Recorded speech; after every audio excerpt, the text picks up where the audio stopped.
going to kickstart this to get things started. My name is Eric Masterson. I'm the Deputy County Manager for Sandoval County. This is our first operational board meeting of the Public Safety Emergency Communications Center of Sandoval County. And as the JPA reads, the ops board needs to elect a chair and a vice chair.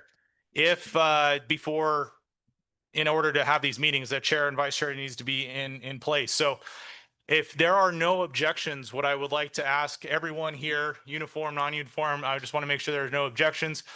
The previous chair of the previous SCRECC was Chief Martinez. If there are no objections, I would like to request that Chief Martinez kickstarts this meeting until the formal election of the chair and vice chair, at which point the chair would take over. Are there any objections to that? No. Seeing none, Chief Martinez, I will kick it over to you to actually officially start the meeting and go down the agenda. Okay. Thank you. Okay, Madam Clerk, we are on. Mics are live. We have a Zoom link. Can anyone on Zoom hear us okay? Just want to check audio. Yes, I can hear everything clear. Very good. I'd ask everyone in the meeting to silent or put your phones on vibrate. Lower your radios if you're subject to call, I understand. So good morning, welcome to Corrales. This is the operations board meeting, Tuesday, August 19th, and we're going to start, looks like pretty close to on time. Okay, so everyone have a copy of the agenda. We'll call this meeting to order at 9:04. I'm going to do a roll call, so bear with me. This is a little different than what I'm used to. The former board was represented by JPA members. This operations board is going to be represented by all the entities that are present here. So I want to recognize everybody. So when I call out your agency, if you can go ahead and verbally, for the record, introduce yourself and your title and that you represent that agency. Okay. So Sandoval County. President, Fire Chief Christopher Bagley. Okay. Sheriff Jesse James Casaus. Great. Village of Corrales. Vic Manager Capra, Police Chief. Okay. And I'm going to be running the meeting. Anthony Martinez, Fire Chief. Cuba. We have to share mics. Linda Morales, I'm here, Chief. Welcome. And do you have any law enforcement from Cuba present? No, we do not. Okay, very good. Town of Bernalillo. Fire Chief AJ Bonet. Chris Doyle, Police Chief. Great. Cochiti. Yeah, you could go to. Sorry, Andrew, we're going to make you get up and. Andrew Chavez, Cochiti Fire Chief. And do you have anyone represent? Do you have a? I don't know. I apologize. Okay. Okay, very good. Who am I missing? Santa Ana. Morning, President Lieutenant Montoya, City Proxy for Chief Leo. Great, welcome. You said Lieutenant Montoya? Yes, sir. Yeah, thank you. Welcome, Lieutenant Montoya. And who am I missing here? Anybody else? Mr. Chair? Yes. We have the village of San Isidro, the Pueblo of Jemez here as well. Oh, yeah. San Isidro, can you approach the mic and state your name for the record, please? Thank you. Daniel White, Village of San Isidro. Welcome. And either Chief Foster or EMS Director Dave Ryan. Morning, Mr. Chair. Roger Foster, Chief Police, Pueblo of Jemez, also present. Dave Ryan, EMS Director. Welcome. Thank you. And Mr. Chair, I believe we have Daniel Castro from Santo Domingo online as well. There was Daniel Castro from where? Santo Domingo. I believe that's Daniel C. Okay. Mr. Castro, can you hear us? Yes, sir. Good morning, everybody. Daniel Castro, Santo Domingo EMS. Welcome. Okay. Roll call complete. So I will go ahead and I'll open up the floor for nominations for the election of a chair.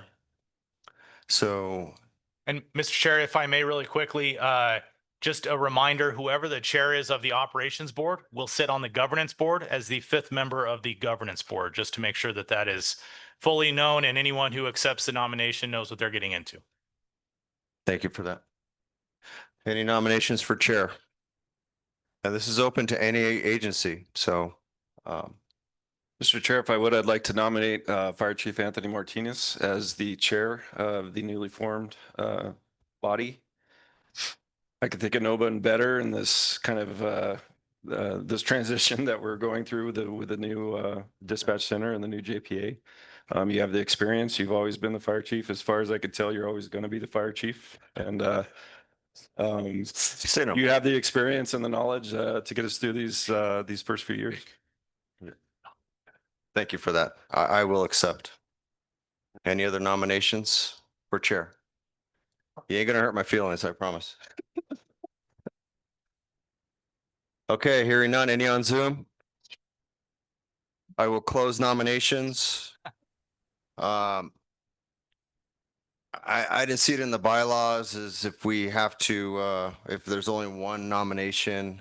But I'll go ahead and take a roll call vote just for the record to make sure that it's transparency is clear. So with the elections for chair, the nominations have been closed. I'll do a roll call vote. Actually, I don't think I need to do a roll call vote. I think I could just do a vote, voice vote. And so we'll just make it clear. So all in favor of Anthony Martinez, Village of Krause Fire Chief for chair, indicate by saying aye. Aye. Aye. Any opposed? Hearing none. Okay, so thank you. I accept as chair. I'll make sure that, as always, that your voice is heard and your voice counts. So I'll do my best. With that, we'll move on to opening the floor for nominations for vice chair.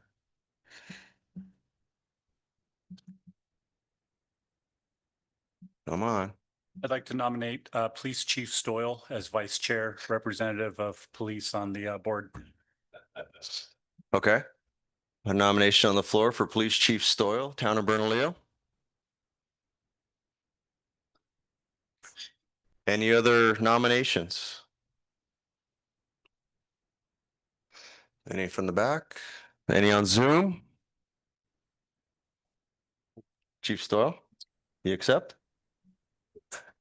Nominate AJ. You nominate AJ? Okay. So Fire Chief, Town of Bernalillo, AJ Bonet. You accept? Do you accept? I wish to not accept. You wish to not accept. Okay, so Back to you. that's the only nomination on record, so I guess we could do a roll call vote. Can I Mr. just Chairman, add? Mr. Chairman, I just want to make sure Chief Stoyle didn't formally accept. Did you, Yeah. you accepting the nomination? No. No. No? Okay. Okay, we need someone to, I would just like to add, like, I think it would be very important to have fire and police represented in this new JPA. So I agree with that. I think it brings some uniformity and it's not one-sided, so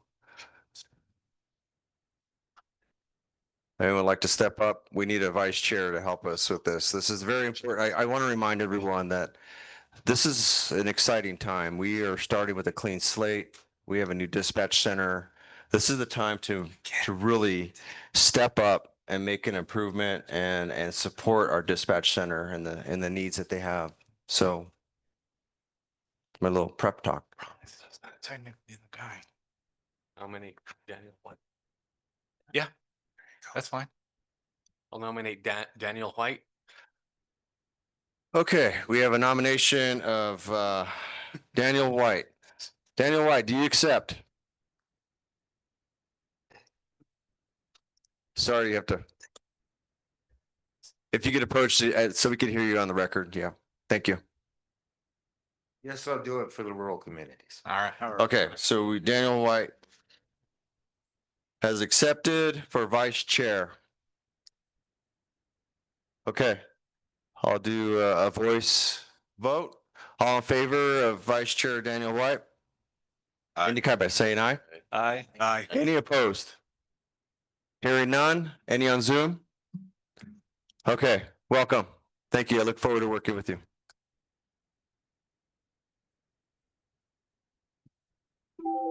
Okay, next item of the agenda is approval of the agenda. So everyone has a copy of the agenda. Hope you had time to review it. Mr.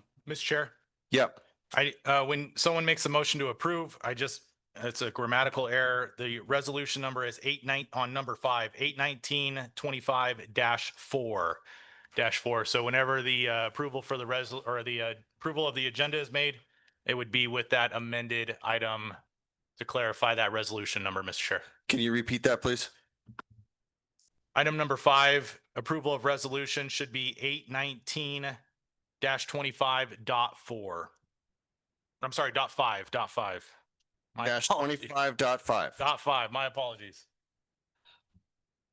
Okay. I need more. What? We'll make that amendment to the agenda. Clerical error. If hearing no other comments, I'll do a voice vote for the approval of the agenda. Indicate by saying aye. Aye. Aye. Any opposed? Okay.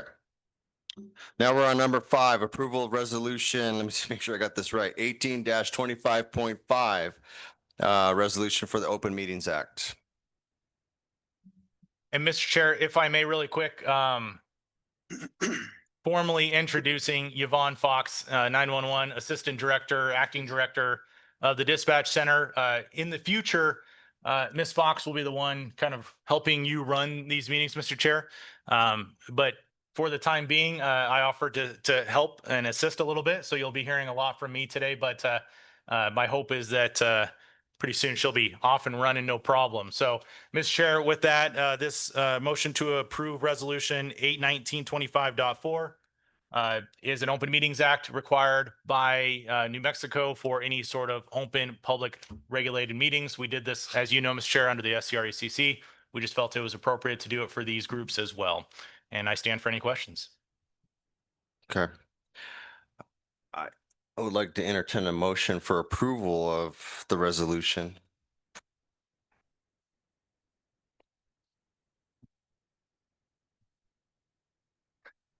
We need to remind everyone, so the approval, a motion to approve, and second would open it up our board here to discuss any further questions that we may have, and then maybe take an official vote. Motion approved. And we have a motion to approve. Do I have a second? Second. Okay, any further discussion from the members of the entities? Everyone present? Huh? Who made the motion to approve? Sure. Good. Okay. Any further discussion about the resolution? Everyone had the opportunity to review it? Okay. So we have a motion on the floor. All in favor of approval of resolution 18-25.5 Open Meetings Act, signify by saying aye. Aye. Aye. Any opposed? Anyone on Zoom? Okay. Excuse me, Chief, I believe on a resolution, it does have to be a roll call vote. Oh, roll call. Okay. So roll call vote. Thank you for reminding me on that. And Mr. Chair, if you're going to do a roll call per the JPA, it's 1 vote per agency, just for clarification. Okay, so let me go back to my list here. Sandoval County, how do you vote?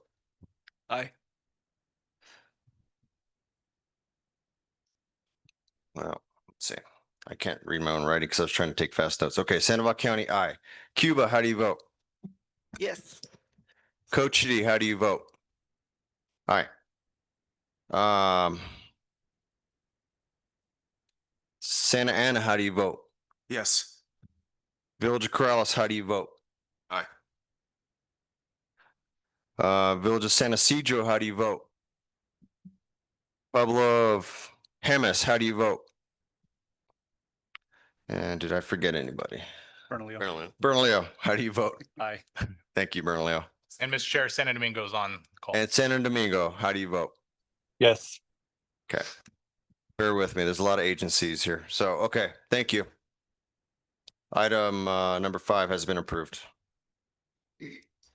Okay, item number 6, discussion of subcommittees. Mr. Chair, this is just a item for your guys' consideration and discussion. Proceed as you will. I just threw it on there. As you can see, the operations board is quite large. And for example, the police chief of Cuba is not here. Jemez Springs is not here. So there are other agencies that would technically be a part of this group.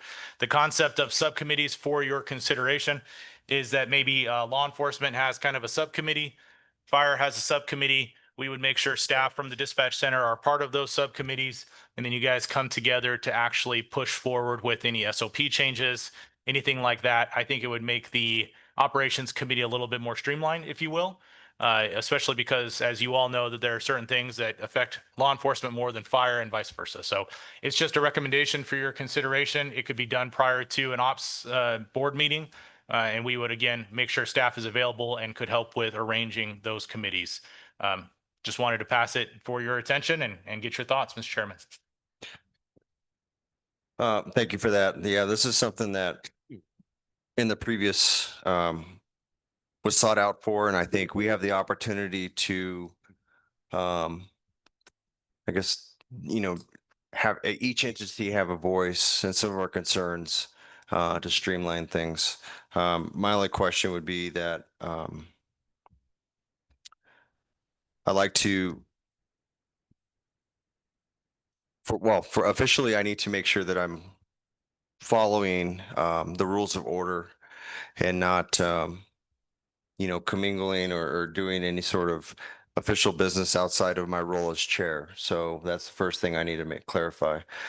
Second, I would like to make some suggestions as far as how I would like to proceed with some subcommittees within a span of control. So we have everyone's voice heard and we focus on the needs and support our dispatch center. And so I think moving forward, I'd like to look into this a little more and then try to come up with some suggestions for everybody on how I feel we should divide, and have subcommittees and report to the operations board. So they're productive and focused on objectives is my concern. So I'd like to bring that back and I'll discuss that more and later when we start looking at other meeting dates, I have some recommendations. So, Okay. Thank you. Yes, Coach D. So with the adoption of the Open Meetings Act, do our subcommittees have to follow Open Meetings Act? And what is the number for a quorum? So that's something that I'd have to clarify with some legal experts to make sure that we are in compliance, because there may be a question that once we have a subcommittee that we are obligated to have, notes and record and to present to the board, right? We don't, that's why I want to really clarify. Yeah, but very good question. Thank you for that. Mr. Chairman, I'd like to introduce very quickly Michael Eshelman. He's the county attorney. We asked him to be present today in case something like this came up and for the governance meeting. So I'd like to introduce him and see if he has some thoughts to Chief Chavez's point. Welcome. Mr. Chairman, as you probably know from dealing with your own counsel, the answer to every legal question is it depends. And this one, it would depend on whether the committees had any actual authority or if they were just advisory. So I'd need to see what they were actually tasked with. It is possible that some of these might be entitled to public because of the nature of what they're talking about. There would be security details and so forth that might be exempt. So I need to see what the committees, how they were structured. So it depends.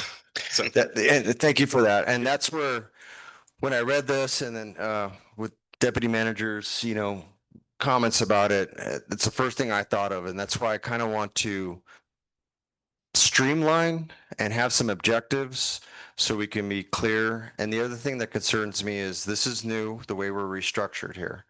And as you know, I'm a huge supporter of the staff of the dispatch center. I want to make sure that we're not, we're respecting their duties. And there's a chain of command and how we're going to present certain things that may come up. So there's a lot that I need to look into to make sure that we're being productive, but not, yeah, I think you guys get it. So we'll have to look into that. Yeah. Okay. Any other comments about that? This is a good thing, though. We just have to iron out some stuff. Okay, item number 7, SOP discussion. And Mr. Chairman, items 7 and 8 are going to kind of go hand in hand, right? We're going to discuss briefly the SOPs and then we'll ask for a voice motion or I mean, a roll call motion to approve them. Mr. Chairman, as you may remember back in April, May, when we were still under the umbrella of the SCRECC, we did come forward with some acting policies. And based on kind of the direction we were going, we asked the then board to approve those policies so that Ms. Fox and Amber, our operations director, could start the training process. Well, they had already been using them, but to formalize that training process and make sure we were following the SOPs. At the time, the SCRECC did approve those.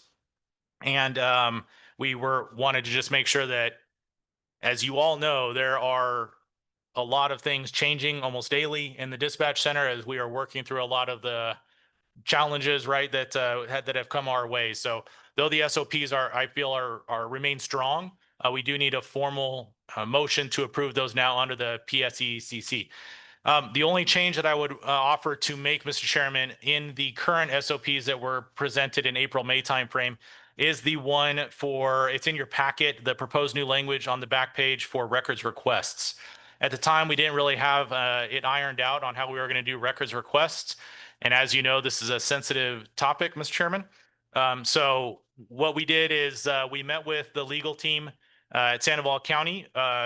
In the current JPA, the JPA identifies Sandoval County as the person to assist with records requests and our attorney to assist in legal matters.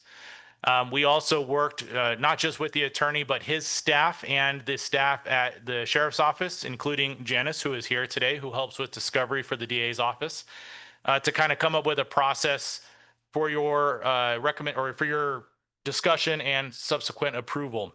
And really what it comes down to, Mr. Chairman, is we want to be able to streamline records requests for CAD records and 911 records and recorder records, right? So anytime that you all have a record that needs CAD information, 911 information, phone information, whatever that may be, the recorder information, how would you go about doing that?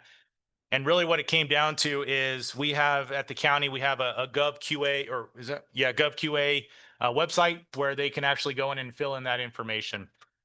Basically, what this is saying is that we would ask that you utilize that website at the top there, Public Records Requests, Sandoval County. And if for some reason that wasn't working, we're going to set up a separate email, which is IPRA@Sandoval County, and that would go to the entire legal team.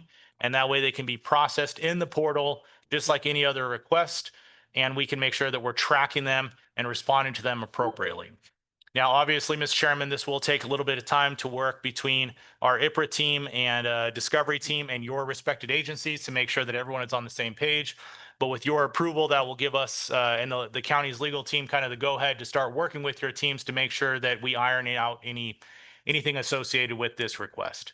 Mr. Chairman, with that, that's the discussion, and I'll ask for a motion on number 8, but I'll let you kind of decide how you want to approach that, but that's what that was about for today. Okay, thank you. So any further discussion on item number 7, SOP discussion? Members? Mr. Chair. Yes, Berlin. On the records request page that's included with the packet, number 5, the second half of it says we'll respond with a wrong custodian message to the requester. Is that a typo for strong?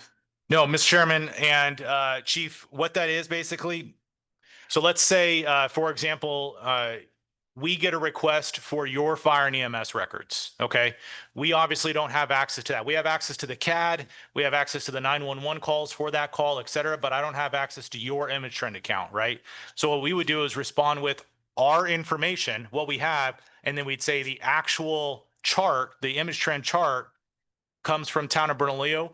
we would forward that request to the town clerk, right? And then we would also send to the requester saying, hey, here's what we have. We are the wrong requester for the actual image trend chart, but we're forwarding it to the appropriate agency. Got it. And just to clarify, make sure I have your question correctly. As you can see, our attorney has stood up again, so let me make sure that is clear, is answered correctly. Mr. Chairman, what Mr. Maston said is correct. I just wanted to add that this is a requirement in the Inspection of Public Records Act. It's to prevent agencies from playing games of like, well, I don't have it, and then it dies. It's like, if you know, and we frequently get this because citizens don't understand how things work. Like, for instance, we'll get requests like, I want a copy of my marriage license and my divorce decree. Well, they know they get the marriage license from the county clerk, but divorce records are next door to us at the courthouse. So if we know, and we'll get things like people want their file from corrections or probation or something. So that's what it is to avoid requests falling through the cracks. And so we're obligated to do that, to forward it to the correct agency if we can figure it out. Okay, copy. Very good. Thank you for that. Mr. Chairman, the last thing I'd like to add is what we're going to do if approved today is our team is going to again reach out to the respected agencies, whether it's from our team or whether it's from our dispatch center. One thing that we're discovering with the DA is when the DA is submitting requests to our staff, sometimes we're struggling to actually quickly find that information just based on there may not be a case number that was forwarded to the DA or a criminal complaints number or something that was forwarded to the DA, which bogs down our team. So we'll work directly with, especially the law enforcement agencies, to make sure that when information is sent to the DA, that information has some identifiers in it to just help expedite the process. So that will be something that comes from this as well, Mr. Chairman. Okay. Mr. Chair, if I may, the concept behind this is that the records that are created by the PSEC itself, that's your 911 calls, that's your CAD records, they're created and maintained by the center itself. They're the responsibility of the center. So the process is a little different in that we're not going to kick that back to you and say, because it's a police record at Town of Bernalillo or a fire record at Corrales, you need to then come back to us and get those 911 calls. What we're saying is the PSEC has those records. We will fulfill those requests because we, by law, are required to do so. And so if you, as an agency, get an IPRA that's asking for the 911 call records or the CAD records that are maintained by the PSEC, you would then give, as your agency, a wrong record or wrong custodian response and forward that on to the PSEC, where we would fulfill those requests for the records that are maintained by the PSEC. So does that make sense? Absolutely. Okay. Yep. Thank you. Thank you. Any further discussion? Yeah. Just wondering how the PSAP's going to consider tribal partners when IPRA requests come in, and the tribal partners being sovereign to those requests, they're not subject to IPRA. Some discussion on that, or maybe consideration on that. I don't know the answer. I would guess that if someone requests the record of dispatch, the county owning the record for dispatch and only pertains to the recorded call or the 911 call and stuff, I think that would be up to the county, correct? Mr. Chair, I'll defer to legal counsel on this, but I believe I'm right here. The PSEC itself is subject to state law, and therefore those records would be subject to the Inspection of Public Records Act. Now, that doesn't make the Pueblo for any other records subject to IPRA in any. Yeah. Thank you. Yeah. Mr. Chairman, I would agree with what Mr. Johnson said. If we receive such a request, we would fulfill our part and then inform the requester that HIMAS is not subject to the IPRA law. And to return to the point a few moments ago, I've had a preliminary conversation with Jessica Perez. She's one of the senior DAs, to talk about this new operation. And once we get things more settled down, I'd be happy to help facilitate a conversation with her, the district attorney, as well as the public defender department on how they obtain discovery on this, because I know that's an issue. Sometimes we get requests that are not submitted properly. They're submitted as IPRAs when they should be discovery requests. So when we get a little further down the process, these are some conversations I'd be happy to help the board and all of you, your agencies with. Okay. Thank you for that. All right, any further discussion? Okay, I just have one last thing. Thank you for preparing this and adding this to, this is very important to me, and our agency. We get a lot of IPRA requests and it's always a gray area of, even though I have access to CAD, I know enough to be dangerous. So I feel that the dispatch center should be able to produce those documents. You guys know that system. And if anyone requests any of my reports here in the village, then we go through our clerk, the custodian. So thank you for adding it. All right, item number 8, motion to approve the presented SOP with the proposed new language for the records request. So move. Okay, we have a Second. motion or motion to approve, a second, and then we're gonna do I guess this would be a roll call vote. Yeah, okay. So we're gonna go through all the agencies again for a roll call vote. Any further discussion before we do a vote? Okay. And so a roll call vote would be for a motion to approve the presented SOPs to include the proposed new language for the records request. Town of Bernalillo, how do you vote? Yay. Cuba, how do you vote? Yes. Sandoval County, how do you vote? Yay. Corrales, how do you vote? Aye. Santa Ana, how do you vote? Yes. Sandoval County, how do you vote? Yes. Cochiti, how do you vote? San Isidro, how do you vote? Pueblo of Hemis, how do you vote? Santo Domingo, how do you vote? Yes. I think I got everybody. Yes. I promise in future meetings, I will have outline of every agency. So, okay, approved. Thank you very much. Item number 9, next board meeting, someone put in here, suggested November 18th. I think our bylaw said quarterly. I just want to suggest that this is new. We have a lot to discuss. There's a lot that's really fluid that's going on. Talking to some agencies, there's a lot of questions. And I feel, and I know we're all super busy. I promise I'm really busy too. But I really think it's important that we at least in the first few months meet every month. Okay. Whether it's Zoom or in person, and we'd be happy to have the meetings here, or we can go to your agencies. I'm be happy to travel. I just think that we need to meet to maybe streamline some of these things, talk about subcommittees. So that's my 2 cents, but that's what I would entertain is that we pick a date next month and try to meet again. They don't have to be long meetings, but they're important to at least, hear everyone's voice and move forward.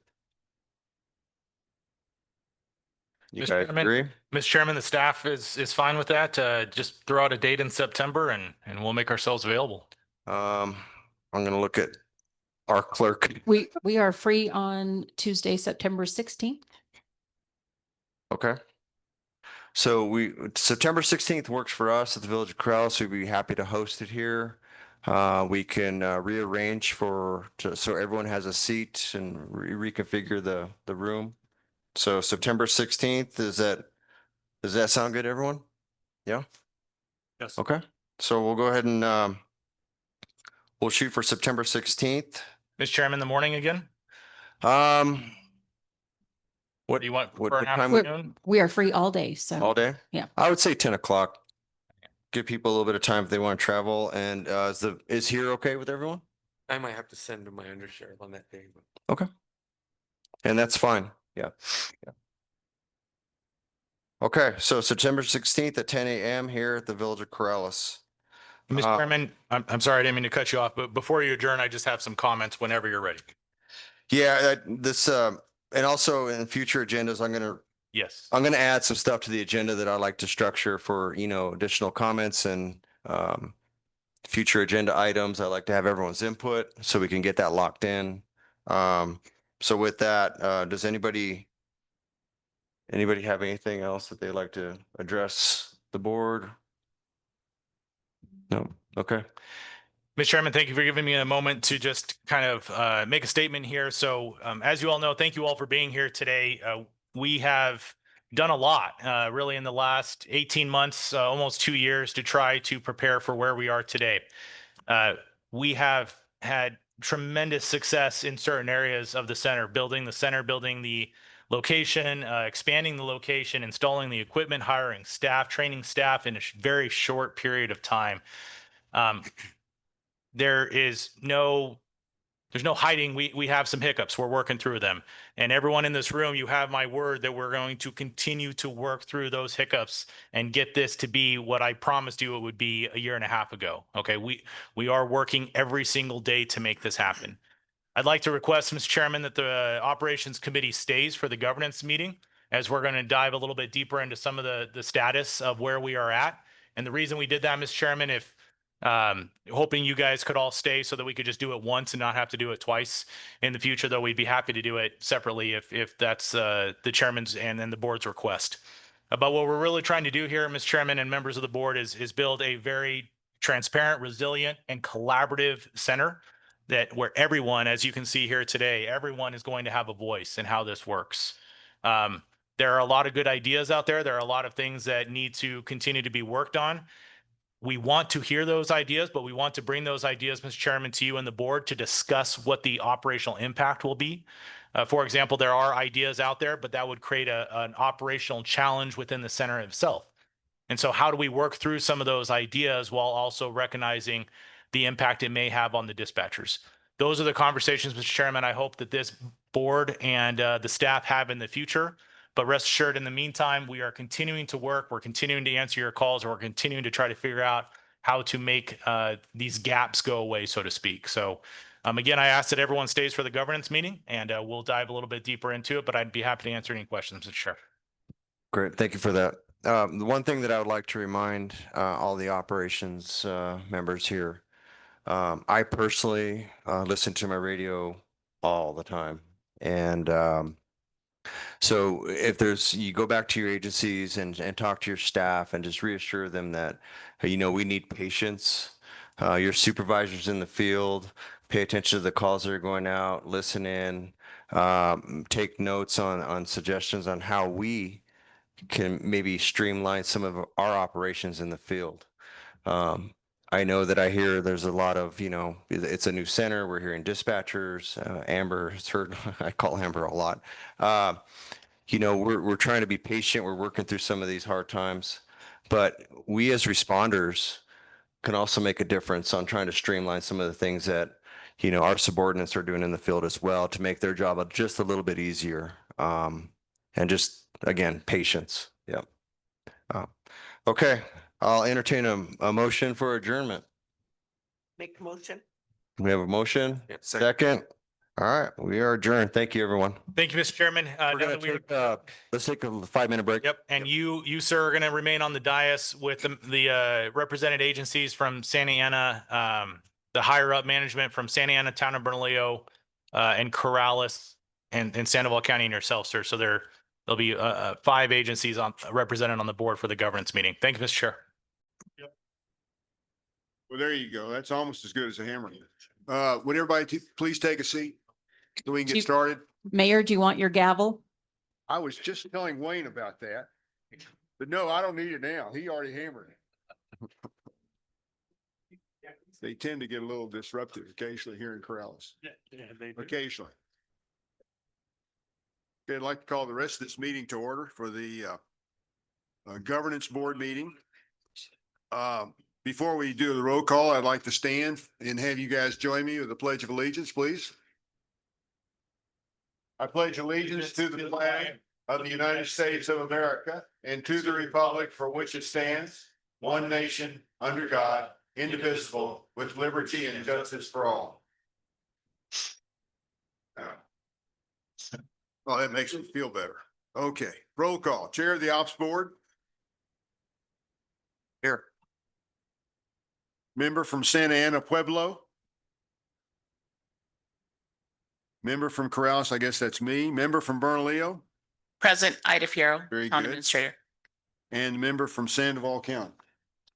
Present, Wayne Johnson here for Chairman Meek. All right. So first on our agenda, we need to, well, it's not really approved yet, but anyway, we need to go on with election of a chair and vice chair. So do I have a nomination for a chair? Mr. Chair, Sandoval County in general is, since we're the daily operator at this point, I think it would be really important for one of the other members of the board You don't want to do to it. take up. Well, my boss told me not to do it, but no. And he's traveling now. Yeah, and he's traveling. He felt like he was That's the on here perfect early. time to pick him. Exactly. You know? Chairman Meek, there you go. But All right. we do believe that it's really important that one of the other members of the board actually chair it. And I wouldn't put the chief on the spot for two boards.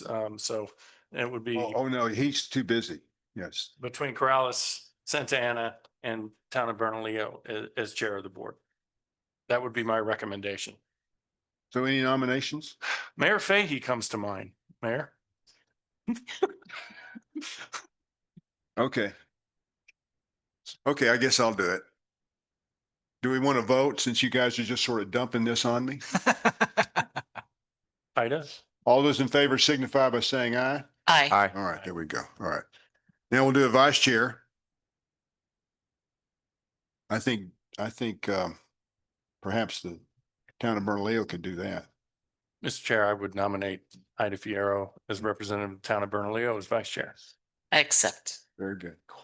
So since there's very limited numbers, we really don't have many more people we could nominate. All those in favor signify by saying aye. Aye. Very good. All right, Town of Bernalillo, village clerk is now the vice chair. So since we have moved on, let's get a motion to approve the agenda. So move. Do I have a second? I second that. Second. There we go. We have a motion to approve. So we have no corrections to the agenda. No, sorry, Mr. Chair, I just saw it. Item number 5 again, 81925.5, not .4. My apologies, Mr. Chair. If I could get a motion to approve the agenda as amended. So move. In second. I'll second that. Yeah, okay. All right. All those in favor signify by saying aye. Aye. Aye. Any opposed? Okay, the ayes have it. Let's move on to approval of resolution 819-25.6, legal counsel for the PSEC. So moved. Do I have a second? Second. I don't even know what it says. I don't have it here. Mr. Chair, we just approved the agenda, correct? Yes. Yes. Mr. Chair, if I may, we need to go back to item number 5 and actually approve the Open Meetings Act. Oh, I'm sorry. I thought. That's okay, Mr. Chair. I thought That's we had okay. Just done that. Mr. Chair, if I was understanding correctly, we approved the agenda as amended and we need to go back. That's Yeah, correct. I'm sorry. I'm getting ahead of myself. that's all right. So we need to approve the Open Meetings Act. Mr. Chair, if I may, item number 5 is a request for approval of resolution 81925.5. As you heard in the ops meeting, per New Mexico state law, we are required to have an Open Meetings Act for any type of board where the public may have input or where action is taken. This is to comply with the PSECC's JPA as well. So with that, Mr. Chair, I stand for any questions. Okay. Do we have a motion to approve resolution 819-25.4? Open meet, 0.5, excuse me, Open Meetings Act. So moved. Do I have a second? Second. So I have a motion for and a second. Any further discussion? Do you want to ask any other questions of the deputy clerk? Excuse me, the deputy chairman, deputy manager, excuse me. I'll get it right. Just keep going. We'll get there. Yeah, I know. You can call me whatever you like, Mr. Chairman. It's fine. Okay, hearing no questions, no further questions, all those in ops manager, Anthony Martinez, how do you vote? Aye. Vice chair, how do you vote? Yes. And representative of Sandoval County, how do you vote? Aye. And the member from Corrales votes aye. So that resolution has been approved. Moving on, approval of resolution 819-25.6, legal counsel for the PSEC. Mr. Chair, Yes, sir. item number 6, as you just mentioned, request for a motion to approve resolution 81925.6 for legal counsel. Mr. Chair, the current JPA does state that as part of the administrative fee for the PSEC and the member entities who are paying into it, that Sandoval County will act as legal counsel. However, just due to a variety of historical reminders. We felt it was necessary for the governance board to formally recognize Sandoval County's attorney as legal counsel and also put in some provisions that should there be a conflict of interest, it would be Sandoval County's responsibility to hire outside counsel to represent the board. And Mr. Chairman, we do have Michael Eshelman, the county attorney, here to help me answer any questions that may come up. We just felt this was an important resolution to identify and clarify, and I stand for any questions. Any comments you'd like to make, sir? Only that, to echo Mr. Masterson's concern, with the prior iteration of the dispatch, the fiscal agent at the time, their attorney had expressly said he wasn't your lawyer, that board's lawyer, and our efforts to try to retain counsel for this board because there was some the prior board, some litigation against the prior board, were thwarted. So we wanted to expressly make sure that you have representation if you get sued for IPRA or anything else, that you're going to be taken care of and we don't have to struggle like we did before. So Thank you. Appreciate that. Okay, any other comments? Any other questions? Mr. Chair, Yes, sir.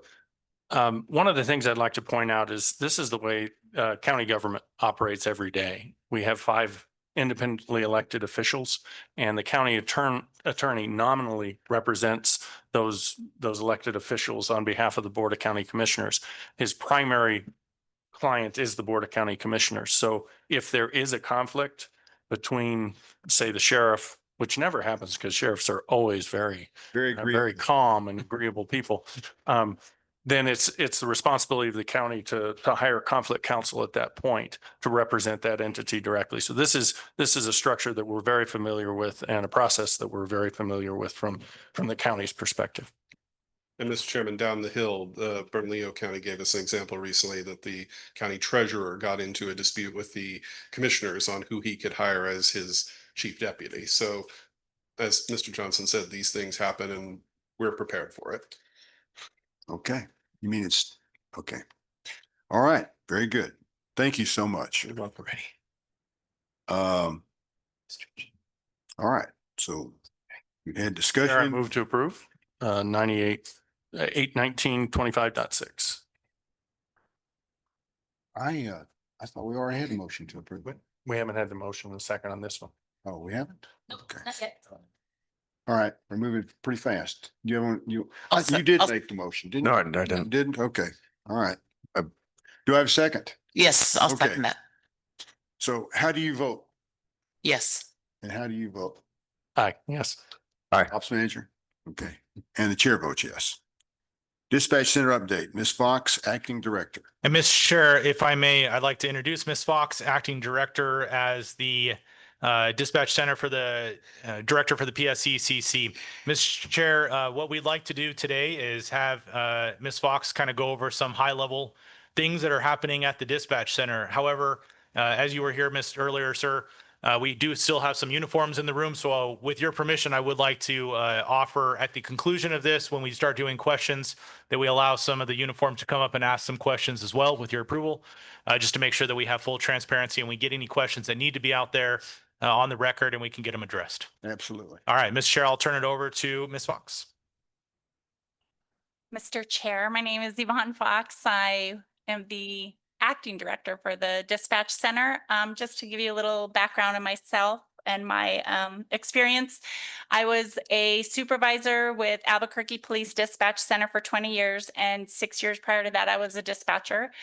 So I have extensive experience in this realm. We do have quite a bit of updates in our 49 days of dispatching for the county.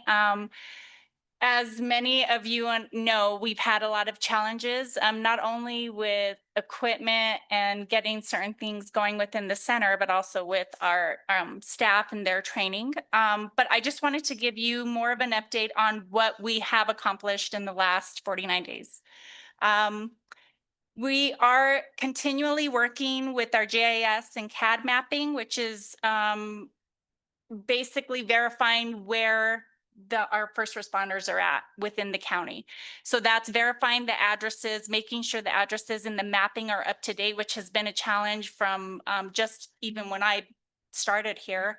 Our consulting agents, along with the planning and zoning for the county, have really worked hard to get addresses, just basic addresses within the county to verify. So that way we have an accurate location of our first responders. And so where we know where to send officers and the fire department in case if there's a need for it. That had been quite a bit of a challenge from what I understand previously, especially on the reservations, because they would just say Santa Ana, at the rec center. And then from there, the directions would be given, turn right at the stop sign, turn left. And they've worked really hard to actually provide an address now within those vicinities. We're also still working really hard on getting the mile marker points since we do have a lot of traffic on incidents on the freeway. So that's been a challenge to get those things to verify. So we're working really hard on that stuff. We actually just got our data conversion access prior to July 1st. So we were having a bit of a challenge getting some of that prior history from the day we went live until December of last year. That actually just got approved. So we've actually gotten into the system to be able to get any of the history that is necessary. We are creating a test environment. So if there are issues that any of our first responders are reporting or that we're noticing inside the center, we have a test environment where we can work out the bugs and the fixes on that first before we actually implement it into the CAD system. Because when you do that, sometimes you create a fix and it causes another problem. And so we've kind of found that that was happening, which then affects us in the way that we dispatch the responders. So we didn't want that. So now we have a test environment for that. We have access to the customer portal within our CAD system, which means that we provide tickets, we get resolutions within that, and we're getting assistance with our consulting agency to kind of keep on top of that, to make sure that we're actually getting complaints that are being done, issued to us in terms of what is happening with the CAD. If there's something wrong with the CAD, or it's not doing something, or we're losing calls, or whatever the case may be, we're making sure to stay on top of that. Remote access. I'm not sure. Do you know what the remote access portion was? I'm not sure what that was. The remote access. Oh, MDTs. Oh, the MDTs. Yeah. Okay. We are still working on the MDTs. It's been an issue in terms of AVL, which is the GPS of the officers and the fire department, their MDTs. We're working diligently on that with our IT department. There are some stuff in the background that they just can't seem to configure, but they are working hard on that. I know the sheriff's office has been figured out. Bernalillo PD is also, half of them have been worked on and are actually working. But there are still some configurations that they need to do in terms of that. We're also working with Bernalillo PD to get their access to NCIC, which is the National Crime Information Center, to run people for warrants, to run plates to make sure that the vehicle isn't stolen, that they're pulling over. So that is being worked on every single day. Every day, where Amber and I have been a part of an email string of, what about this? How is this working? Can you have an officer test this? Can you see these things? So there is continual modifications and attempt to make these things work that may not have been working prior to us going live, or it was working and now it isn't. A lot of things happened when we migrated over in terms of the information that got ported over. So that's part of the issue as well, that we're just trying to work through all that. Our NCIC, we got NCIC in the dispatch center finally approved by the state last week, and we took it over from Rio Rancho. They had been running our NCIC for our officers, so it's it's been a challenge because there had been procedures that we were not aware of that they were doing at Rio Rancho that has impacted our staffing in terms of, we have to clear warrants that come in from the jail or from the courts. And the procedures that were done require a lot of staffing. So our staff is just trying to work through that. Amber's trying to come up with a paper. Well, she actually has. She's been working with the courts in the last few days to come up with paperless ways to get these warrants cleared where there's no delay. So that was something we hadn't anticipated. But it is working, and we do have contact with the officers now. They don't have to switch over and have Rio Rancho run their information for them. So that's been great. Our radio equipment, we're getting our additional consoles on the 25th. Right now we have 4 radio consoles in-house. The state has allowed us to borrow 2 laptops they're called proxy consoles. So we have 6 consoles in the center right now. The state needs their proxy consoles back, so we're getting our 2 additional radio consoles in there, and then we'll get 2 more, we'll get our other 6 intermittently as Rio Rancho gets theirs. And just for context, I'm not sure if everybody knows this, Rio Rancho is using our radio equipment until they can get their radio equipment in. So we have allowed them to keep their radio equipment. We took 4 consoles, realized pretty quickly we needed 6 consoles, and so the state allowed us to borrow. So that's kind of where we've been moving along with the radio consoles. That might be part of some of the issues as well that we've been having on the radio, because we have to patch on the proxy console, and it's a laptop. So we constantly have to make sure it's connected to the core. We're constantly having to refresh it and just make sure that it's still working as designed, where if you have a plug-in computer, that's different. So we are working through that. That hopefully will be rectified on the 25th. It should be rectified on the 25th. We just got our new call handling system equipment with Lumen. So that is our new 911 system. It's called E911, it's EZNet, which means it's basically we're taking 911 calls and it's integrated through the cloud.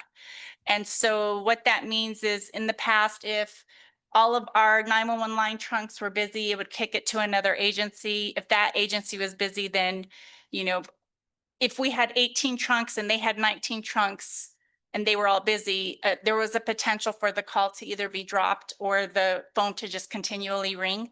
Now that most of the agencies in the state are on EZNet, it'll bounce to any PSAP within the state and someone will pick it up. So that we'll never, ever lose a 911 call again, is the intent. So as far as I know, it's working great. We got our equipment and we should be going live with that on September 15th. So when you say it'll bounce to a PSAP anywhere in the state of New Mexico, so if you're overwhelmed here, would it go up to, say, someplace like Santa Fe or Yes. So and then they would contact us? Correct. We would identify what PSAP we would like to have back us up in that scenario. And you give them a list, a long list. Like for us, we would have, Las Cruces would be our last bounce, right? We don't want Las Cruces to take our call before we have Santa Fe, Bernalillo, Rio Rancho, or Albuquerque police. We'd want that core metro area of the PSAPs to answer our call first. Okay. Right. And our wireless call routing, we're still working on that. Hopefully that gets configured pretty soon. Some of the issues we had when we went live is, for unknown reasons, the phone company and pretty much every vendor couldn't recognize that we were separating from Rio Rancho. There was a separation. The assumption was that it was going to be in addition to, like we were going to be a second 911 center still with Rio Rancho. So in that process, a lot of a lot of the configuration was misunderstood. And so they're trying to play catch up on those types of things to get things routed where they needed to go. So currently we have part of our staffing. I want to go over that a little bit is we are budgeted for 19 dispatchers. Currently we have 14. I'm sorry, currently we have 12. We have 4 supervisors, and then there's me, Amber, there's me and Amber, the operations manager. We currently got approved to hire temporary employees, and those employees are termed for 6 months. They are experienced dispatchers, maybe who've retired or who previously worked in a dispatch center. We currently have 2. One is retired. One used to work at Rio Rancho. And so she's very familiar with the systems, the county, all the stuff. The intent is to get them onboarded quickly and they can just start working. And so they can jump on the phones right away. They can jump into dispatching because they have that experience already. Where our current staff, we've only had maybe 3 people who have experience, but we're not current dispatchers when they were hired. So there was a little bit of a delay in terms of progression because they had to be trained, where these 2 temp employees, they've already done it. One retired, so she did it for 25 years. And one was a dispatcher for many years for Rio. So she's well versed with the county. We are still working on training. I think it's pretty, for our first responders, as you listen to the radio, it's evident who has been training since March and who actually got hired in May and trained in 6 weeks. Typically in a PSAP, you have 6 weeks of classroom. It's like going to college. And then you have 6 to 8 months of on-the-job training. And then you take a final and then you're released to actually work the radio, answer the phones. Our staff had to learn and be trained from some since March, but most were from May. So their live training was the day we went live.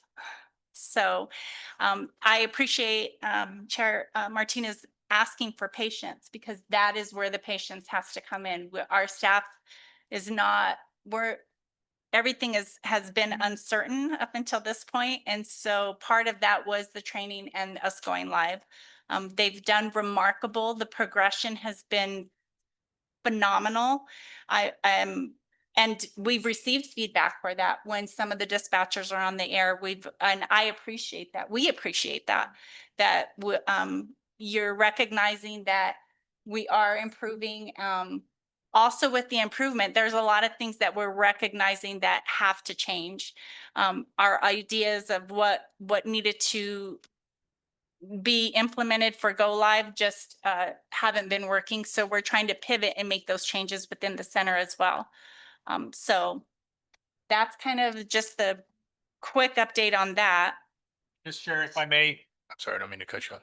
I'd like to also introduce Amber Cantrell, our operations manager with the center, who's been very instrumental in the training and operations. And I just wanted to offer a second, if you'd like to have anything to add and talk about your schedule too, and kind of how you're doing that. Okay. Yeah, can you turn it on? There is. There's a button on the top. Yeah, move that over there. There we I could talk loud. Chair, everybody, good evening or good morning. How's everybody doing? Good. Just wanted to give you guys an update. So for my schedule, I'm trying to split my time between days and nights, trying to cover what I can. I'm one person, but I'm doing my best. But I just wanted to say thank you all for being patient with us. We knew from day one it wasn't going to be perfect, but we do appreciate the patience you guys are giving us and the feedback. We can't improve without feedback. We don't know what we're doing wrong if we're not told. So we appreciate all, even if it's negative, positive, we appreciate all those things. The calls, if I've missed anybody's call or emails, I am so sorry. I'm trying to devote my time time to everybody. But in regards to my schedule, so pretty much depending on the day of who's working, we have, you know, some stronger dispatchers who I don't have to dedicate as much time to, so I can focus on supervisors. Some of the nights I have to focus on more because there's more, you know, less experience on night times. But again, I'm devoting my time to them and trying to just make sure that if something doesn't work, we, like Yvonne said, we pivot and we change how we do our process, because operationally, you guys are our first priority. Our citizens are our priority, but you guys are always our first priority and will always be our first priority. But does anybody have any questions on anything? I don't know if I can do that, but. Well, I would have one comment. Every day is the learning experience. And as long as you're learning something new every day, you're making progress. That's very true, Mr. Chair. The last things I'd like to add on the dispatch update and then give it back to you, Mr. Chairman, for questions. You know, what I want everyone to realize too, and I've said this before, but this is the first time in well over 20, if not 30 years, that a dispatch center of this magnitude has been established in the state of New Mexico. San Diego Pueblo did one a few years ago at a much smaller scale, but so this is quite an achievement, if you will, that everyone in here has participated in and accomplishing, and I think that deserves a shout out for sure. To kind of also go a little bit off what Yvonne said, I want to be very clear that though the CAD, the Computer Automated Dispatch Center, did kind of transfer over, if you will, it kind of had to be rebuilt in a lot of ways. So Mr. Ryan Sloat, who's not here today, literally almost had to kind of reconfigure that whole thing to make it work, which was a project in and of itself. She mentioned some county IT stuff. In the JPA, it does say that we'll support some of the IT needs or the IT needs of the center, and they have been busy trying to, as she mentioned, get the MDTs installed in the various jurisdictions, and we do hope to roll that out to all jurisdictions who wish to have that in the future, which will drastically help with radio communications. We also have our county IT who is going to be available. They actually already are available 24/7, although that is for really urgent, emergent type items. But if that is something that is needed, we can definitely make them available to help for dispatch related matters. I owe an apology to especially the law enforcement team. We were so excited to get NCIC going and we forgot about the fax machine. Although I think we had identified it and we were trying to get it going faster. We have worked to expedite that process to get that taken care of.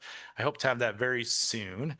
And for the fire and EMS folks, Flow MSP is kind of working. I see you, Chief. I know.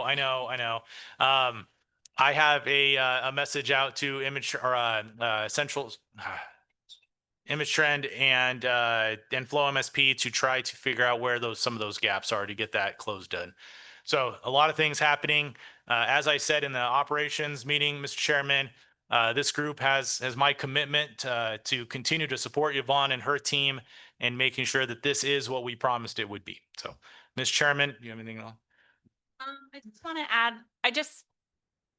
typically PSAPs start, or they typically have, I mean, not that they start, you know, they have a training coordinator and a GIS MSEG person, and they have an IT assigned and, you know, things of that nature. It's just me and Amber. It's just me and Amber and our 4 supervisors. So I appreciate the patience, but I do want to say thank you for even the fact that every agency has brought up concerns. I appreciate that because like you said, you learn something new every day, and we do appreciate the patience and the feedback because we do need it. It feels some days we're in a tornado and we're just trying to get our bearings, but we do appreciate it. And Mr. Chairman, with that, we stand for any questions from the board or as I mentioned, with your approval, anyone from the audience as well. Does anybody want to say anything or comment on anything? Yes, sir.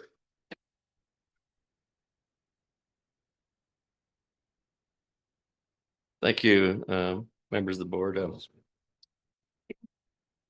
That was a short comment. Mic drop. So obviously, I just wanted to bring up a couple of the concerns that have been brought up to my attention. Some good, some bad. To start with, whoever is working the homicide, the dispatcher that was working that night did a phenomenal job. I got a lot of feedback from the sergeant working that night that she did an outstanding job. So please pass that along. A couple of the things that on the negative side, multiple scenarios where officers have had to repeat themselves. sending one officers to priority calls and some with armed subjects. And then not getting enough information. I know you guys were getting the information from Ray Rancho, so I think that might have been the breakdown. And then when they asked for more information, they would have to call back. The officers would have to wait, and that's an officer safety issue, waiting for that information that should be disseminated quickly. And then I know this is a big one, and no tone outs. I know that at one point they didn't want to do tone outs, but I think there's so much traffic that people aren't really listening. And that's why they're, even when the air gets 10-3, people are still getting on the air. So my recommendation is to relook at that and see if that is a possibility to do tone out. So that way everybody's aware that there's a situation going on that the air needs to be 10-3. Because I've heard it several times where people are still getting on the air and, asking for stupid stuff. So they should be paying attention. I agree with that, but sometimes that tone out might just pique their awareness and hopefully quit getting on the radio. Fax machine, you guys already addressed that. That's a big thing with officers because they're not getting their warrants. And then I know the other day they wanted to scan it over, then that wasn't working. They said, well, just come by the station to pick it up. I mean, we have prisoners. That's like the last thing we want to do is go to that location and pick up a warrant. So, but I know you guys are addressing that. And then the only other thing I was going to ask, are the flags and warrants all sent over now from Rio? Yeah. And then one last question, are all the dispatchers certified that are working there? Mr. Chair, Chief Stoyl, we have 2 that are certified through the state. With the state, you have 1 year from the time, from the start of employment to get them certified. And there's a class in October and there's one in February, and they will be certified. The dispatchers that are working now will be certified by then. We do have just a year, so if we don't certify them, they would have to be taken off the radio. Okay. Those are probably my major concerns. Like I said, please look at some of the tone outs when they 10-3 there. And then, one other thing is, I noticed this the other day, the modulation for dispatch. It's weird because I heard the officers and it was coming through clearly, and then the dispatch, it sounded like very, very low tone. So I'm not sure why that is such a difference. Mr. Chair and Chief Stoyl, that has been addressed. And when it happened, because Motorola has told us that they fixed the modulation, so we can only go based off of what they say. If it happens, please reach out to Amber or myself, and then we'll have them check the modulation on the back end, because it can be done. So. Okay. And the last thing, just to let you guys know, it has gotten better from when it first started. And I know you've heard of several complaints from our officers, and unfortunately, some of our officers aren't the best spoken people. So I apologize for that, but we'll try to run it through our supervisors to run it up to you guys. So. And Mr. Chair, Chief Stoyl, what I'd recommend, Mr. Chair, and what I'll make our staff available for is we will, in addition to the government or the ops meetings, Mr. Chair, is we'd like to offer to any agency here to have staff go meet with those individual agencies, especially right now as we're in its infancy, right? And really try to hone in on some of these concerns a little bit more and make sure that we're addressing them. So, Ms. Chair, Chief Stoyl, we will absolutely get with you and dive into these a little bit more to help clean any of this up. So you have some. Go ahead. Mr. Chair. Sorry. Go ahead. Go ahead. Go ahead. Mr. Chair, I have a question for Chief Stoyl, if I may. Chief, as you know, these are things I want to clean up in the operational side. So hearing this, I'm hearing you, and I just have a real quick question for you. So I think I said earlier, I listen to the radio a lot and multiple agencies. And I have heard some of your officers, and they're coming in really modulated themselves. And so I just want to put this out there because that's a concern of mine. That's an officer safety or firefighter safety, that the dispatch center, correct me if I'm wrong, is on 100% digital, correct? We have no analog system coming in. And so I just want to remind everybody that it's very important for us as supervisors to provide our firefighters and police officers out in the field with the digital radios. I know there's some out there floating around that are analog, which is creating a communication issue. It's not coming in clear. The dispatchers may not be able to hear you correctly. So we just really need to make sure that we budget for it and supply them with some of the latest radios that would communicate to them. I know on the fire side, we're working hard to do that transition. We still have pagers that are on analog. So it's coming in very low modulation, but once we switch over to digital, it's loud and clear. So I just wanted to throw that out there, just a reminder to everybody, because we're experiencing the same thing. So thank you. I just wanted to say something in reference to the CTO or the certification. At Rio, it was the same issue. They would get hired, be on the floor, and wouldn't get certified until later on. So it's comes with staffing. So that's why we tried to get everybody certified that we could in the beginning where we weren't live. And then now we run into the staffing issues. So that's what we're working on currently. Just try to get the four covered, but to get everybody sent as soon as we can, because we do have that 1 year to get them certified. But same process at Rio, just a little bit more of a training 6 to 8 months type thing. So. But that's it. Okay, thank you. Thank you. Appreciate it. Thanks, Steve.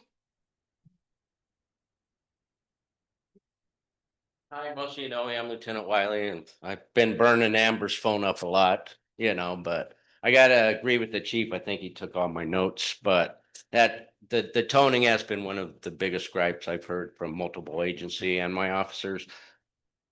I give a lot of credit to your dispatchers, but I know they're learning and stuff, but after a while, it's kind of like white noise. So the officers tune them out. They pretty much listen for their call signs, and everybody's used to the tone. When you hear the tone, everybody stops and listens. So I think they ought to consider bringing the tone back again, because I think it's an officer safety issue too. And officers will hear that tone. Everybody stops and listen, is it my area or this area or any other area?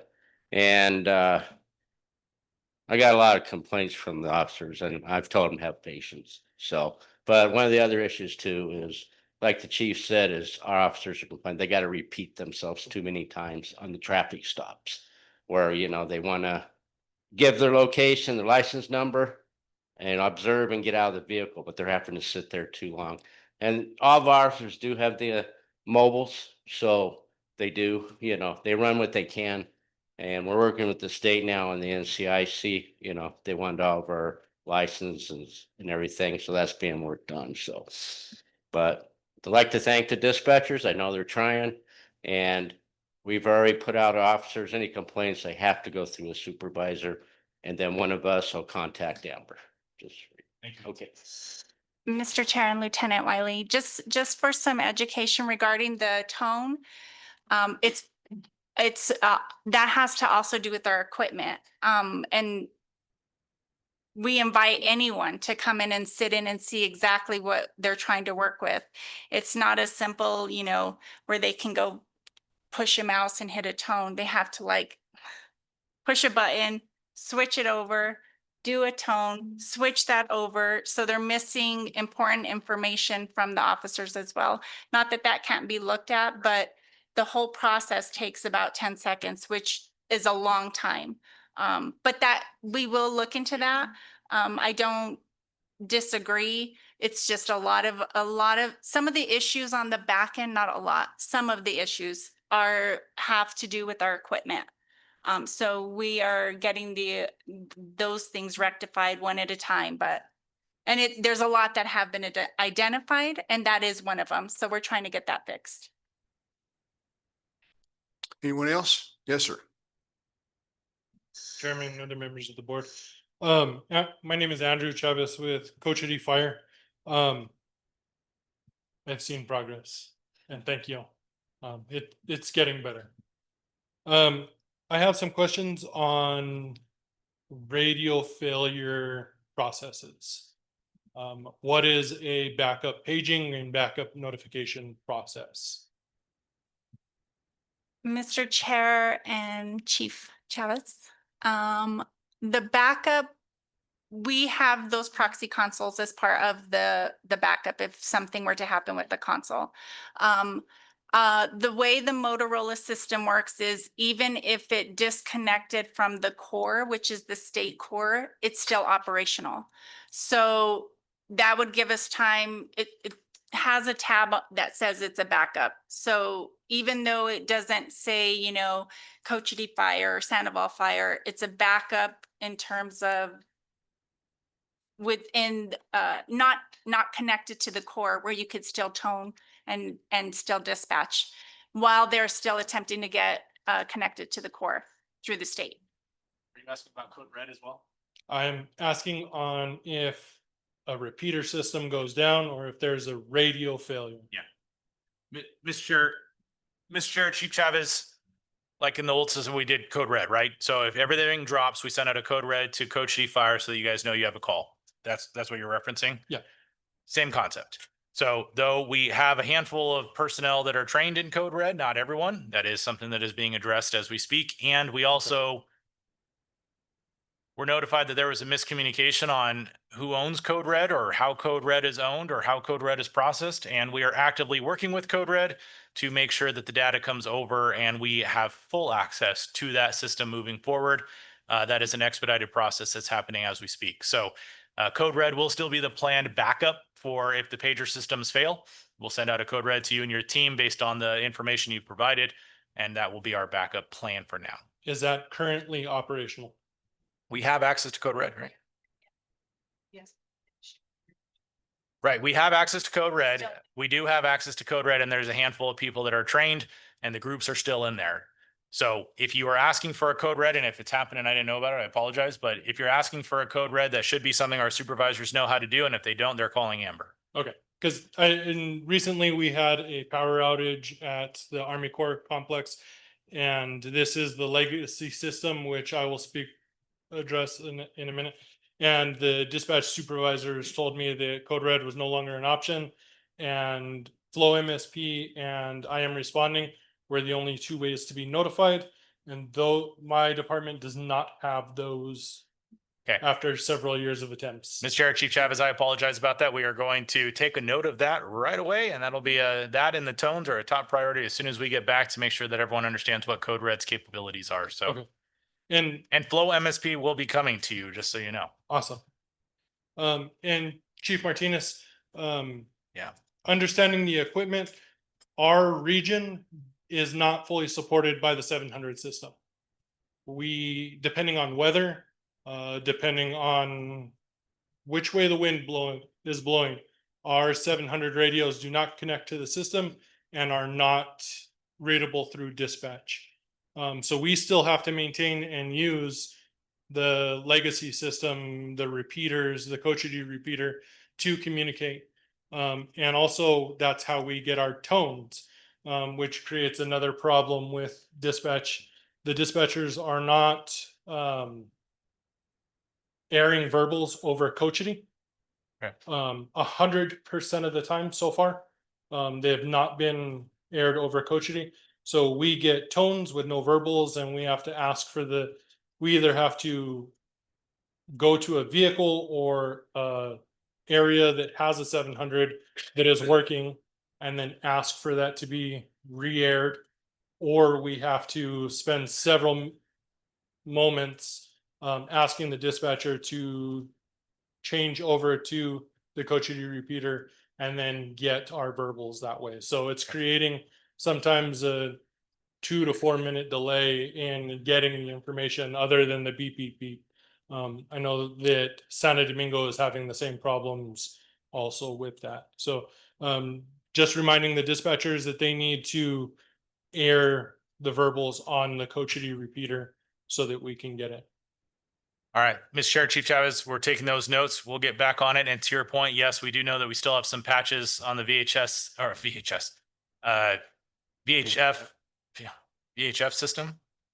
We're not watching movies, right? Yeah. VHF. So we do still have some of those patches with the digital and the older legacy system. We're working with the state to try to clean up as much of that as we can. But you're right, we do have some patches in there. But we'll get that stuff addressed. And Thank you. Mr. Chair, Chief Chavez, I would also point out that expansion of the 700 megahertz system throughout the county is a priority for the county. We had a very good meeting yesterday with Senator Ben Ray Lujan. And that was one of the topics that came up is funding additional towers throughout the Highway 4 corridor so that we can, and throughout the county, not just Highway 4, so that we can close some of those communications gaps. He was very interested in that, in that problem. We'll just put it that way. One last question. Is Sierra Pilado 700 up and running? Mr. Chairman and Chief Chavez, Cerro Pilado is 100% ready to go. It should be online. Should has been a great word in the last several months. Actually, a 4-letter word. Yeah, exactly. From what we're understanding from the state is that they're having issues with the contractual language between the property owner and the state, and that they are working through that before they can actually turn it on. We have been asked to expedite whatever that solution is because, you know, snow is going to be here before we know it, and then they'll push it back another 6 months. So from what we understand, it is 100% ready to go. They're just working through some legal matters. So, and that's 100% the agency that owns the site and the state. We're just trying to push it. Thank you all for your time. Thank you. Anyone else? Members of the board, everyone, I'm Ashley Randall from Cuba Fire. I'm the EMS captain. Concerns, run numbers. So we run a significant amount of calls in the northern part of Sandoval County. With the old dispatch center, we got a run number that was associated with the county. Now, if we're only running these calls and no other Sandoval County unit goes, we're getting our own individual run number, and that's kind of throwing off our reporting system. If we go out with the Sandoval County unit, we do get a Sandoval County run number, but now if we don't, which the majority of our calls we are not running with Sandoval County, we just get a year dash the day dash the 001. This is the first call that you run dash 002. And we're running into problems with that. So we were not aware that this is going to be a thing now with the new dispatch center. So if there could be a solution to that problem, because we do run a significant amount of calls in, you know, mutual aid, automatic aid that Sandoval County units do not respond to. That's one of our concerns. Also, call locations and dispatching. We're getting first call out tones for our mutual aid / automatic aid, but we're not getting toned out to calls that are in Cuba. I was sitting at the fire station the other day. Medic 3402 was dispatched to a call at the dialysis center. We were not dispatched with them. So we're getting a lot of calls that were our mutual aid, automatic aid, but we're not getting our own calls within the village of Cuba automatically, you know, toned out. So we're having to call into dispatch. Hey, you guys forgot to tone us out. Another issue is for helicopters. In our part of the county, we do use a significant amount of helicopters. One being landing zone and coordinating landing zones, coordinating ground contacts, coordinating actual information. Yesterday I went on a call and I was told that the helicopter had launched. They had not launched. They were still doing a weather check. So just maintaining that open communication and saying like, oh, well, they told me that they had launched. Well, they hadn't launched yet. So they were actually still doing a weather check while we were en route to the landing zone. It all worked out in the end. But just saying that wording is, we need that wording to be very clear because they said launch, never mind, they didn't launch. They're still doing a weather check. We're still checking some other companies. With Chief Chavez, the same thing. We still use Pajarito and the Regina repeater quite often. The 700 system is great for when we're coming this way on 550, south on 550. Not great north on 550, not great going on 96, not great, spotty on 197. We still use that system frequently. Frequently. So making sure that that's available to us because it's a safety thing most of the time, especially when we're on Highway 196. We don't, like, once we pass La Jara, we're done. We don't have radio communication with dispatch, and then we're having to hook up onto somebody's Wi-Fi from their homes if we're at a home. So it's very, very, very spotty. I think those are some of our biggest concerns. Right now, we do see some improvement, which is great. We do see some improvement. We do see that, you know, we can call in, you know, ask for some information, but also with the run numbers, sometimes we're calling into dispatch and we're like, hey, this is the call, this is the run number you gave us, and we're having kind of like they're having to search it. It's hard for them to pull up the information, especially when it's only us on the call. Also, which has thrown off a couple of our members, or, when we have to call into dispatch using the number that was provided to us for first responders. They just answer the phone. They're like, hello. And we're like, is this dispatch? So that's just a little, it throws people off sometimes because they just answer the phone normally. So having to just really ask if, hey, did we reach the right place? So just that a little bit, but we do see the improvements. We're here to work, with you guys to help see this. I know Flow MSP is really not working for us. Our command staff are getting a lot of phone calls in the middle of the night for responding to calls. Hey, you guys have a call. This is going on. So if we could get Flow MSP, get those out on there, or Code Red working, that would really help us out, because we don't have the budget for everybody to get a pager. We don't have the budget for everyone to have a radio. And nobody wants to listen to an open radio all night if you're a volunteer. It's very tiring. But I do say thank you to, this dispatch center. We're trying to make everything work, and those are our biggest concerns right now.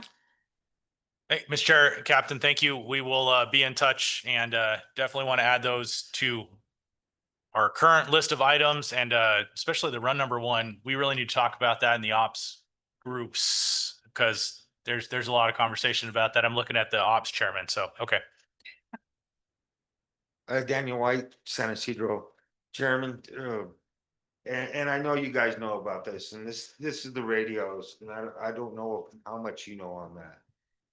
In the rural areas, we don't have radio 700 that works anything reliably. There's times that you don't have radio coverage at all, as she indicated. You go up to the mountains, you don't even have cell phone anymore. When they changed it over from 4G to 5G, it shrunk the areas. So whatever we can get from the congressmen's, and I would include the other senators and congressmen both, the discussions on trying to get us something. I think that is a major concern, especially for our area. And when I say our area, I'm talking about all the rural areas: Oshie, Jemez, Cuba, Navajo. I think that's one of the biggest concerns when you have officers not feeling safe because they can't talk to dispatch. So that's pretty much all I have to say. Other than you guys are doing great. I know there were some issues with warrants in Rio Rancho. And I apologize, because when my radio fails, my automatic thing is go to phone. So if I can't talk to you after 2 times, I'm calling. Thanks, sir. Thank you. Mr. Chair, Marshall White, we understand this really isn't a dispatch problem per se. They just use the tool, which is the radio system.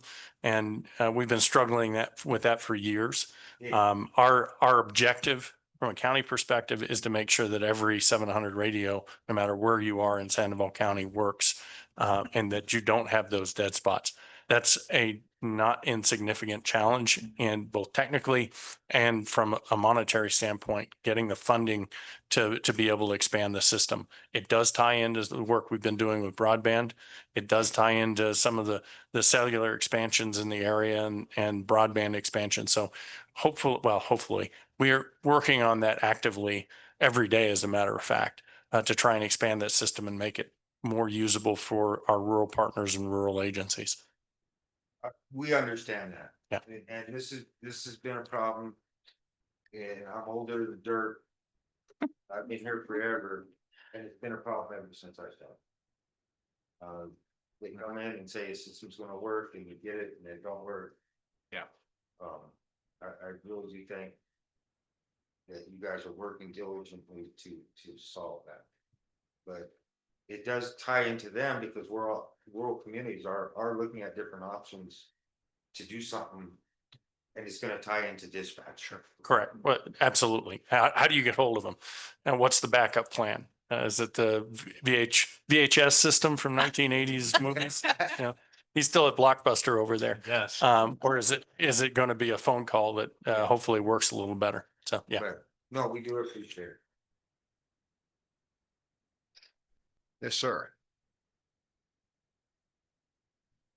Morning. Chairman, members of the board, and our friends at dispatch, Fire Chief AJ Bonet from Bernalillo. Like everybody before me said, big kudos to dispatch. They have come a long way.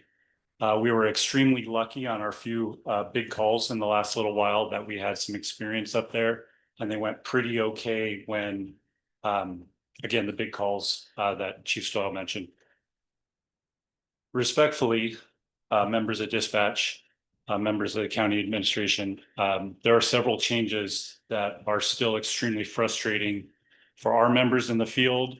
And these frustrations are leading to heated conversations, radio communications that are unprofessional, and just overall frustration with the job and the communications with dispatch as our safety link, much like the officer's voice, with knowing what we're responding to.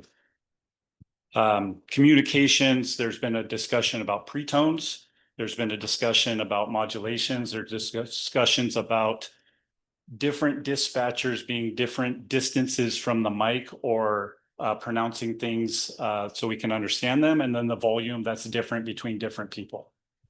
We can't ask them, just like the officers, to repeat things several times without some of those frustrations getting through. The technology that was supposed to be up and running and that should have been up and running. Flow MSP is an issue for us as well. Maps, we still don't have accurate maps for our dispatch to send the appropriate unit. And when that unit diverts or clears or can't respond to their assigned call, we still don't know that another unit needs to be dispatched to the first call or the third call when we start stacking up calls. So there are some system issues that are still resulting in a lack of service to the people who have dialed 911 and they're expecting somebody to show up. Brought up the ownership of Code Red, and I'd like to ask, do we have any issues with using the term Code Raft? Because early in this transition, we had a Code Raft with Sandoval County Sheriff's Office, Sandoval County Fire Department, Town of Bernalillo, and that communication was a nightmare. And then who was supposed to be dispatched, who didn't get dispatched, and then the terminology of Code Raft was, like Code Red, was discussed about if we had ownership of that and if we were going to still use it. And as far as I know, that has not been settled yet. Mr. Chair, Chief, Code Raft triggers Code Red. And so the concept has always been that when someone says, or when we have someone in the river, lake, whatever, Code Raft is supposed to initiate a response from if it's along the 550 bridge, for example, you guys, Sandoval County, Corrales, and even Rio Rancho, and simultaneously a Code Red goes out for members of the Rio Grande Basin Technical Rescue Team to initiate a response. So there's a dual action when we say Code Raft. There should be a group tone out, basically, of toning out all the first responders, and then a Code Red being sent out to get the technicians rolling. That's how it's designed to work. We still have access to that Code Red system, like I said, and that Code Raft list is still built in the system. As to who we're actually identifying and paging out, I think is in our SOPs, correct? Yes. So we can review that. And again, it sounds like we definitely need to review some Code Red stuff, and I know Amber has already taken note of that. Does that answer your question, sir? Yes, sir, it does. And kind of to wrap it up, are we still getting calls from Rio Rancho today? Mr. Chair, Chief, yes, we are. We have been, just to be fully transparent, we have been fully ready to accept 911 calls since day one. But we are not. Right now, the calls are all still being routed through the city of Rio Rancho and then transferred over to us via radio. We are pushing every day, and the other person I forgot to announce is Jeff Steyert, the project manager from MCM, is on the phone as well. He and I are basically asking Motorola and the state almost daily what the holdup is. We are ready. There's an issue with configuration on a firewall that is preventing the calls from being routed appropriately, and we know what the fix is. It's just about allocating the resources to actually make the fix. We're asking daily when this is going to occur and why this hasn't occurred yet. No. September 15th is when they're telling us 100% that our own equipment's going to be in and we'll be live. And frankly, that's not good enough to me. We should have been live, July 1st with our own calls. So that's why we continue to ask. But to your point, Chief, yes, we are still getting the calls via radio from the city of Rio Rancho. Understand. And Mr. Chair, Chief, if I may just jump in here a little bit. We actually took a step backwards last week. Yeah. When Rio Rancho converted over to EZNet. Before that, we were getting about 15% of the calls, a little bit more. And we were getting all landline calls, all VoIP calls, and T-Mobile wireless calls at that point. They were going directly to the center. When they switched over to EZNet, all the calls routed back to Rio Rancho, all of our calls. And so we were no longer getting on the legacy trunks any of the calls that we were supposed to be getting, including the few that we were getting at that point. That's when 100% of the calls have to be transferred back from Rio Rancho. This is something we've been banging our heads against the wall. If you think the federal government is difficult to get anything out of, try working with telcos, Motorola or Lumen in this case. And I may be trying, it may sound like I'm throwing excuses your way, but I have never been more frustrated in my entire life than I have been with these two and now one telecom. They have really decided on their own that they're not going to work on fixing the problem of routing calls through the EZNet over at Rio Rancho through the legacy system to our trunk. This is when we're talking about the firewall. They've decided not to do that. They won't tell us that, but they're just not going to do it because they're going to set us up on EZNet come September 15th. To me, that's an unacceptable answer, but you try and find somebody that you can actually get to return your call, much less do anything actionable or take any action on that call. It has been incredibly frustrating. And had we known that this was going to be the case, things would have gone differently at the dispatch center. Our go live date would have moved. So we got caught up in not only our own startup and those challenges, but we got caught up in the state's transition to EZNet all at the same time. And I think the center has done a phenomenal job of dealing with those challenges, but we want to make sure that you understand all of the situation, the whole situation, not just a portion of it. Understand, sir. Thank you. And please correct me.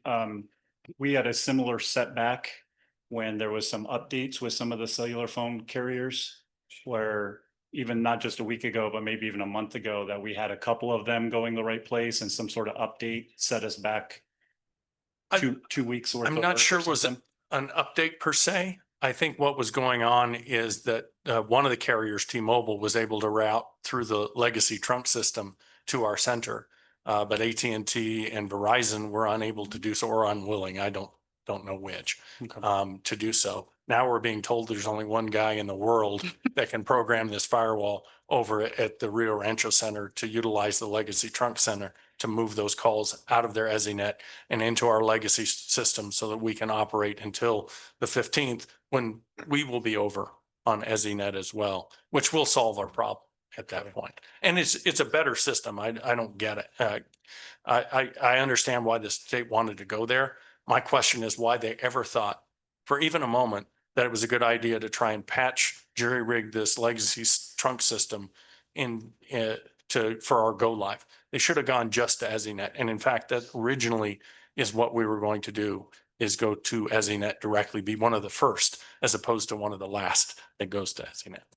Copy. And we obviously share your frustration with working with these vendors and some of these hiccups, but again, I wanted to take this opportunity to voice them out loud and the appropriate setting, kind of get it on the record that although things haven't gone well, but some of this information that gets disseminated to us about why the setbacks are occurring, or, this one guy and on all the things that should have happened, that the information that gets to us is usually kind of comes across as a lot of excuses.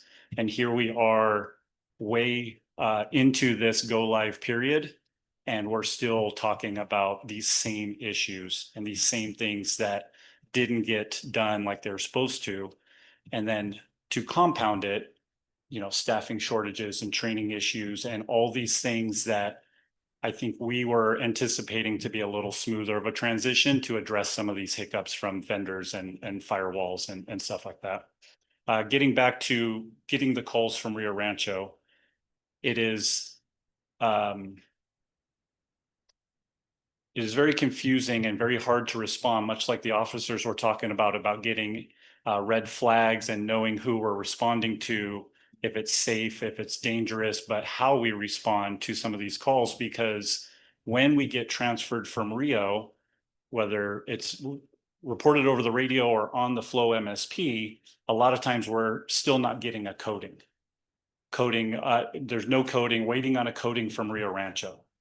And if somebody says that they're responding to an elderly female that is unconscious or trouble breathing, we should be able to figure out a coding and not have to go back to Rio Rancho, phone call or radio or however, and because they took the original call to wait for a coding to find out if it's a 6 alpha for an anxiety attack or a 6 delta for CHF, COPD exacerbation, something like that. So again, the delays continue, even though we're getting the information to the dispatch center, that when we respond and ask some of these follow-up questions, we're still getting, I don't know, we got this transferred from Rio.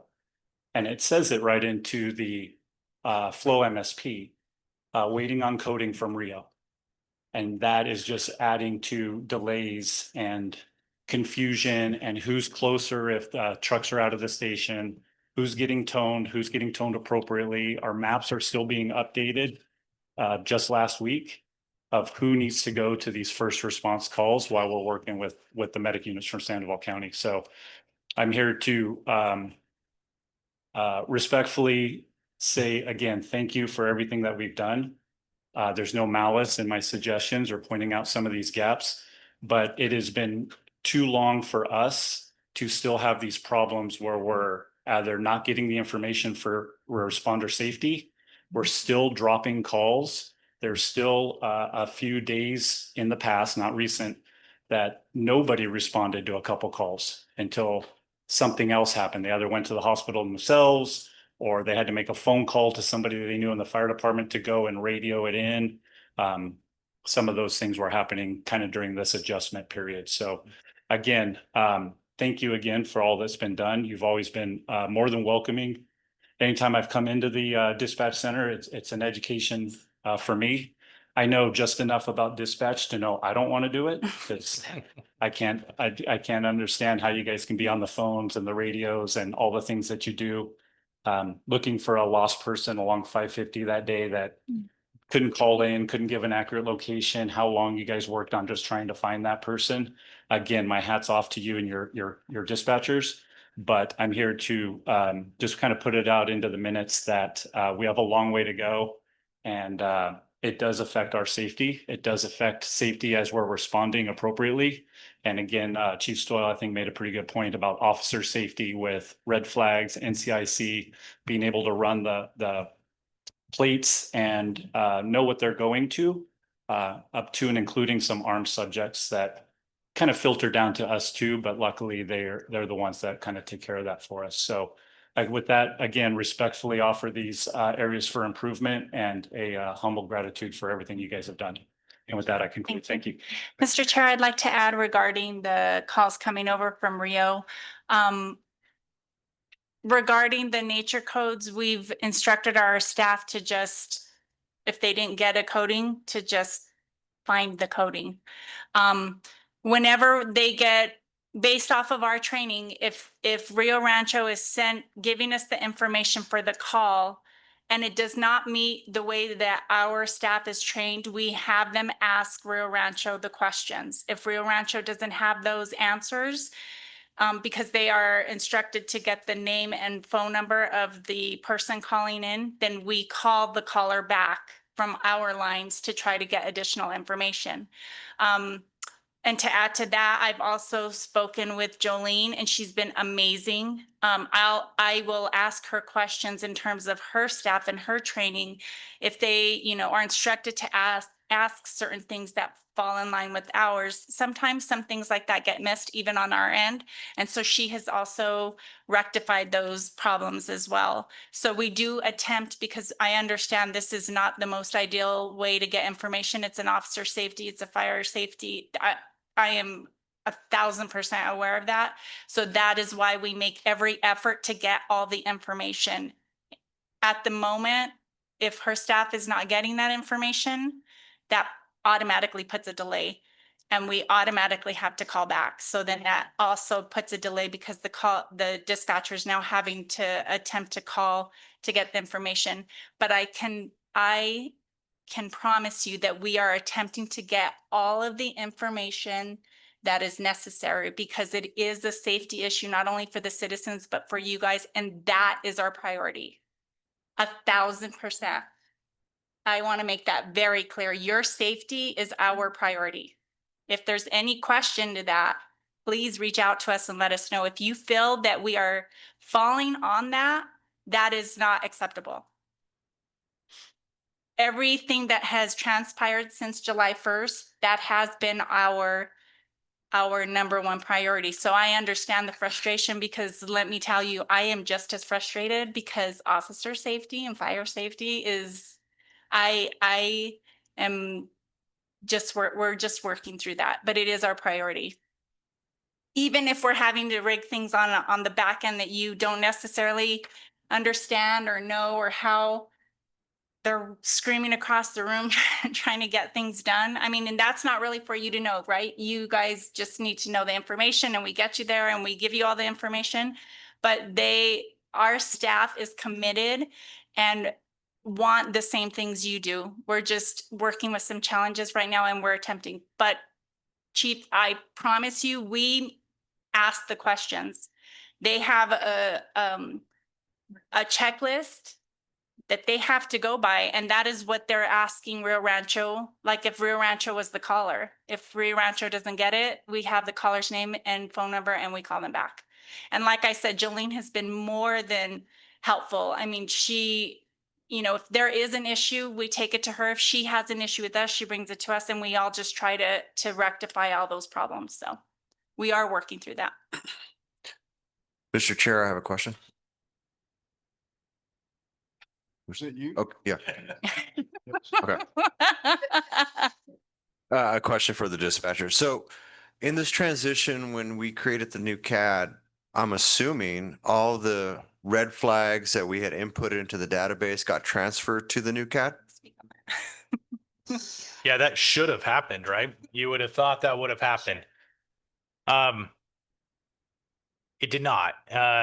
We have access to it now, correct? Yes, we have access to it now, but it did take some time to gain that access. All of that information lived on another server at the previous fiscal agent's location, and we had to actually work with them through an MOU and legal action, or not legal action, but legal had to approve it to actually allow us to go in and gather that historical information that included those red flags, et cetera, to come over.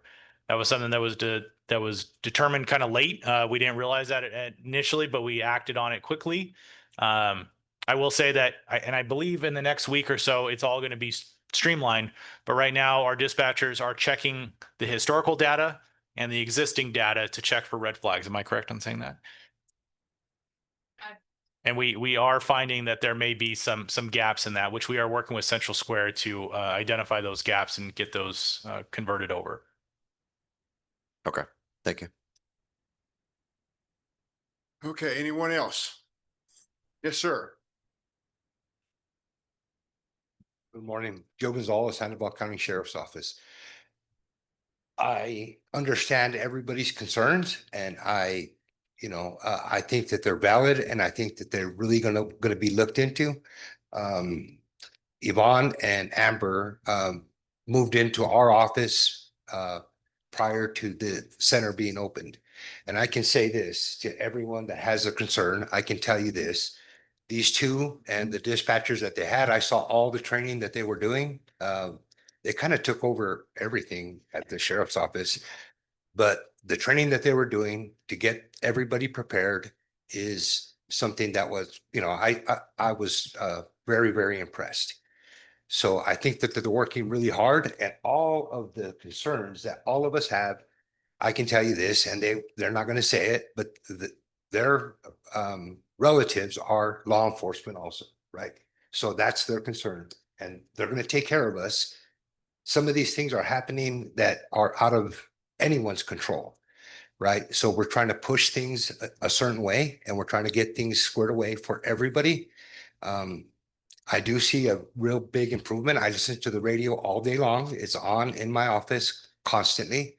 And the one thing is that county administration, that conversation that we had with Ben Ray Lujan, Senator Lujan yesterday, we brought up all of these issues that everybody is having, right? So once those things get squared away, and he's very, very interested in helping us throughout the county for the smaller agencies, for the rural agencies, for the bigger agencies, we're trying to do everything that we can to get that squared away. So the one thing that I want to do is thank Amber and Yvonne for all of the hard work they've done. And then I really believe that these subcommittees, once the rules are put together, are going to give us all this information and insight that I think some of us are missing, right? And that's why I think that we have these kind of these conversations, that if we all sat down and we understood where we're at with this company or that company or these other companies that, think that they're the ones that are trying to tell us how we're going to run our PSAP. And that's not going to, and our PSAP, I mean, everybody in this room. This doesn't belong to Sandoval County. It doesn't belong to one entity. It belongs to all of us. And we all want it to succeed. So once those subcommittees and the rules and all of those things are set up, I think all of us are going to get more information, and then we'll have clear heads when we're discussing these kind of things. And not that nobody was disrespectful. Everybody, this has been perfect. So again, thank you to your staff, and hopefully all of this stuff will be resolved here shortly, and hopefully we can get those subcommittees squared away. Thank you. Thank you. Yes, ma'am. Did you raise your hand? Mr. Chair and everybody, just wanted to say also that Santa Ana got their MDTs in recently. So the radio traffic from them in the future will be minimal because they'll have access to their MDTs and they'll be able to use them just like everybody in the county, which is awesome. I'm so excited for that because they get to see the calls live like everybody else does. But I just wanted to mention that too, that it's great. And hopefully everybody in the field will have that eventually too. But thank you. Mr. Chair, I have another question. Yes, sir. Question about, Like a voice from the clouds. so when you receive the call from Rio Rancho, it's via radio? Mr. Chair, yes. So Rio Rancho takes the phone call, then whenever they decide to give us the call, and I say that openly because sometimes there's a delay when they give it to us based on the time of the call that came in, because we ask, sometimes it seems a little bit off. They give us the call over the interop radio, which is our direct communication to them. Charles from Rio Rancho built an interop channel just specifically for us to them. And so once they receive the call, they call us and they say, Sandoval, Rio Rancho, clear for a call, or got a call for you, whatever it is. And then we have to ask them more questions over the radio if we don't get what we need right off the bat. I was actually on the radio the other day and it was like pulling teeth. I'm like, okay, more questions. I'm asking for names, direction of travel, all these things. And it took me about, you know how fast I am. It took me about 4 minutes to get the call from them, 5 minutes. By the time I got the address, Steve and Geo verified because they kept saying Highway 191. It wasn't even, that's 197. So there's a lot of inconsistencies in that sense. And I think once we get our phone calls coming to us, we'll be able to clear that up. But yes, over the radio, we process it, then we dispatch it. So there's already a delay in that sense. That's kind of what I was leading to. I'm assuming that they're answering the 911 calls professionally and still following some sort of procedure like MDT, or is that your responsibility going through questions for medical priority dispatch or something? Rio Rancho should be, but I can't speak on behalf of them.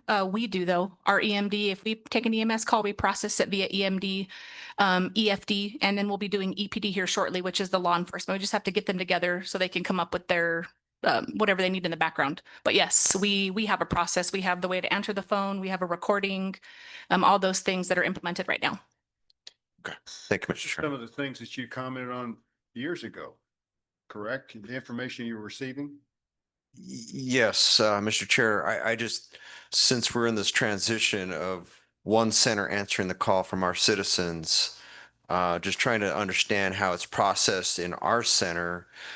I'm looking at this as this is almost like a backup. This is what we would have if our center went down, receiving a call from another PSAP, maybe Las Cruces. This is how this is kind of working. This is not how our center should be currently working. So I'm just trying to get a better understanding of, and I heard everyone's, concerns, and I share those. I'm just trying to be patient and trying to understand the processing of a call because, our citizens, if they call, they want a quick response. And there's things that we have implemented locally. We're a small department that we're trying to make sure that, if we don't receive a coding, we kind of have a standing order that if you don't receive a coding for a call, the information that we do get, we have to make the best decision in the field of how we're going to respond, lights and sirens, or we're going to summons police department. So those are just things that I'm trying to work out. Thank you for, thank you. Yes. Thank you. Anyone else? Eric, you look pensive there. No. I'm good to go, Mr. Chair. Yeah. Yes, sir. Come on up to the podium. Mark Young, Cuba Wildland. This is a real easy question, Mr. Chairman, Mr. Masterson. I'm asking this for all our members. When are we going to get the big chart of Sandoval County with all the new station numbers on them? Mr. Chair, sir, by the end of the week. I'm looking at one of his bosses, so.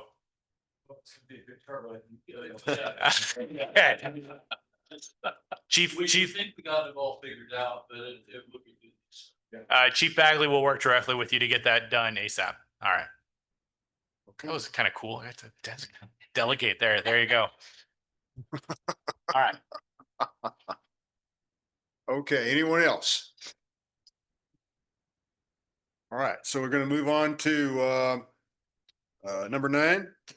Number 9, Mr. Chair, and may I ask, can we pull up the budget kind of worksheet thing that I sent you? I'm sorry, we're on item 8, correct? Yes. Dispatch budget. Yes. Oh, yes, we were. Yes. And Mr. Chair, what I wanted to do is just give you a brief overview of where we're at with the budget, what the budget approval was for this current fiscal year, and some information from DFA that we've received, and answer any questions. Again, this budget was presented a while back to the group, kind of before the formal PSEC was approved, but we did want to bring this all to your attention ahead of time. So this is where, if we can blow this up a little bit, make it a little bit bigger. And this is in your packet, if you can't see it on the screen, but basically the top portion of that are the revenues for this fiscal year. Anything that has that 2131-99 or -00 is a revenue. And Mr. Chair, just to be completely transparent with everyone, as we had discussed early on, this is a completely separate budget in the county system. This is not under any specific department, fire, EMS, anyone. It is its own budget as was intended early on. So the 2131 is now what we call the dispatch budget. Those reimbursements, those revenue line items are basically the contracts that the dispatch center, the PSEC will be sending out to all of our partner agencies to generate those revenues, just as we've done in the past. I will say, Mr. Chair, throughout the next several months and the next several meetings, it would be my recommendation that the governance board comes up with a way on best to identify those charges moving forward.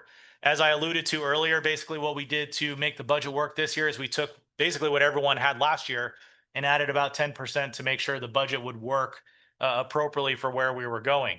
And that's what those numbers reflect. And those numbers are based on call time, not call number or anything like that. It's call time. That's how the old legacy system did it.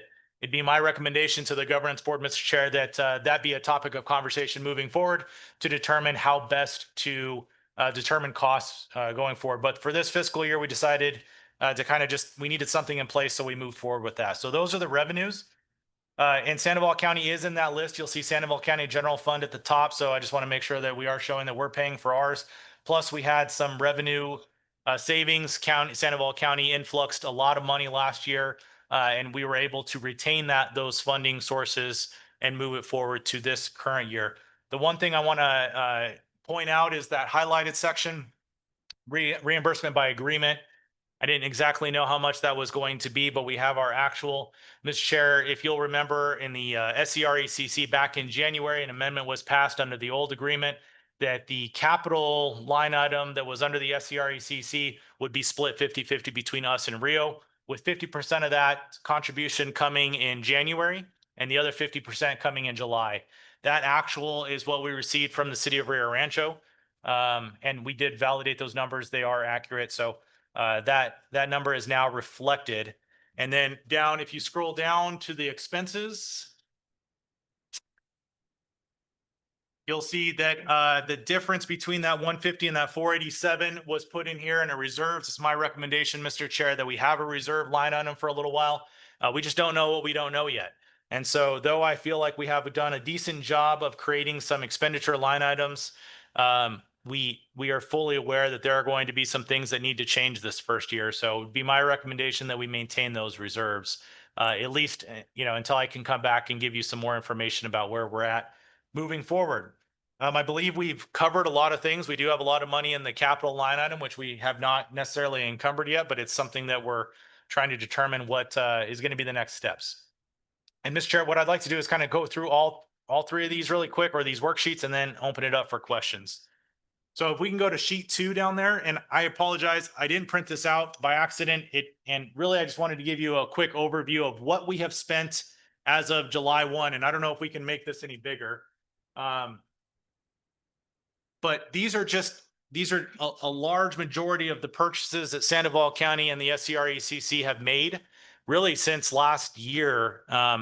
And I can get this to anyone. It was in the email packet I sent. I just forgot to print it. My apologies. But you'll see things like EMD, EFD, EPD, which is something that Chief Martinez has been talking about for years, right? So we were able to get that procured. We were able to, purchase new things. I mean, this is a lot of just equipment. But if you scroll down, what you'll see is that so far we've expended well over $7 million. So it has been a huge undertaking. The county was able to reallocate some ARPA funds to make some of this stuff happen. We did get some legislative funds to help make this stuff happen as well. And then we were able to use that first tranche of money that the city of Rio Rancho gave to bring on personnel. And then the county has been really good, if I can, and every partner agency, in trying to figure out ways to help fund various needs. You'll see one of our expenses is uniforms. We didn't have a uniform line item before. We asked everyone, just bring in, if you have some t-shirts from your departments, bring them in. And we did. And we got a lot of people. You'll walk through our dispatch center and you'll see Cuba Fire, being worn, or Corrales PD, or whatever it may be, on our dispatchers. And we allow that. So we appreciate everyone's involvement in contributing to the center. But those are the expenses that we have made thus far globally, considering as much as we could. And I can get you a better update probably mid-year, Mr. Chairman, of actuals, but that was about the July timeframe of where we were at. And then sheet 3, Mr. Chairman, that is in your packet. We were excited to receive confirmation from the 911 Bureau up at DFA that they approved us for some funding. And again, this is something, Chief Martinez, you'll know that we've discussed about in years past, about what kind of funding comes from DFA. And so this is it, really. And so as you'll see, a lot of the 911 equipment that's coming in is going to be paid for ultimately by DFA. And to be fully transparent, sorry, some of that $7 million was DFA money too. they had actually fronted us some money last year to help us get going as well. So shout out to DFA for helping us work through that. They'll help us cover a lot of the maintenance, of some of these different call handling systems. EMD, they're going to help pay for. And then a lot of the training, GIS, and some consulting services, which we alluded to earlier. For example, the county is picked up the bill for about $240,000 for a GIS survey that's ongoing, and we'll actually be able to use a little bit of this money to help offset some of those costs. So I know this is a very brief 30,000 foot view, Mr. Chairman, of the budget and kind of where things stand. Be happy to answer any questions, or if anyone has some more specifics about, where we came from or where we're going, be happy to answer those as well, either now or offline. I'm good either way, Mr. Chair. And Mr. Chair, before we take action, I just want to call attention that Nathan Sosi has has joined us, and he is on the governing board for Santa Ana. I just want to make sure that we recognize him. Mr. Sosi. Mr. Chairman, members of the committee, thank you. I am listening in now and will present this information to the governors. Thank you. And Mr. Chairman, I default to you and the board here. I wanted to at least do the presentation. I don't know, again, we had we approved it in a way prior to.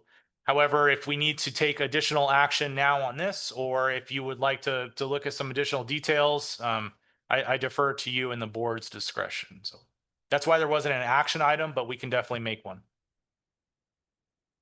So do we need to have a vote on this budget?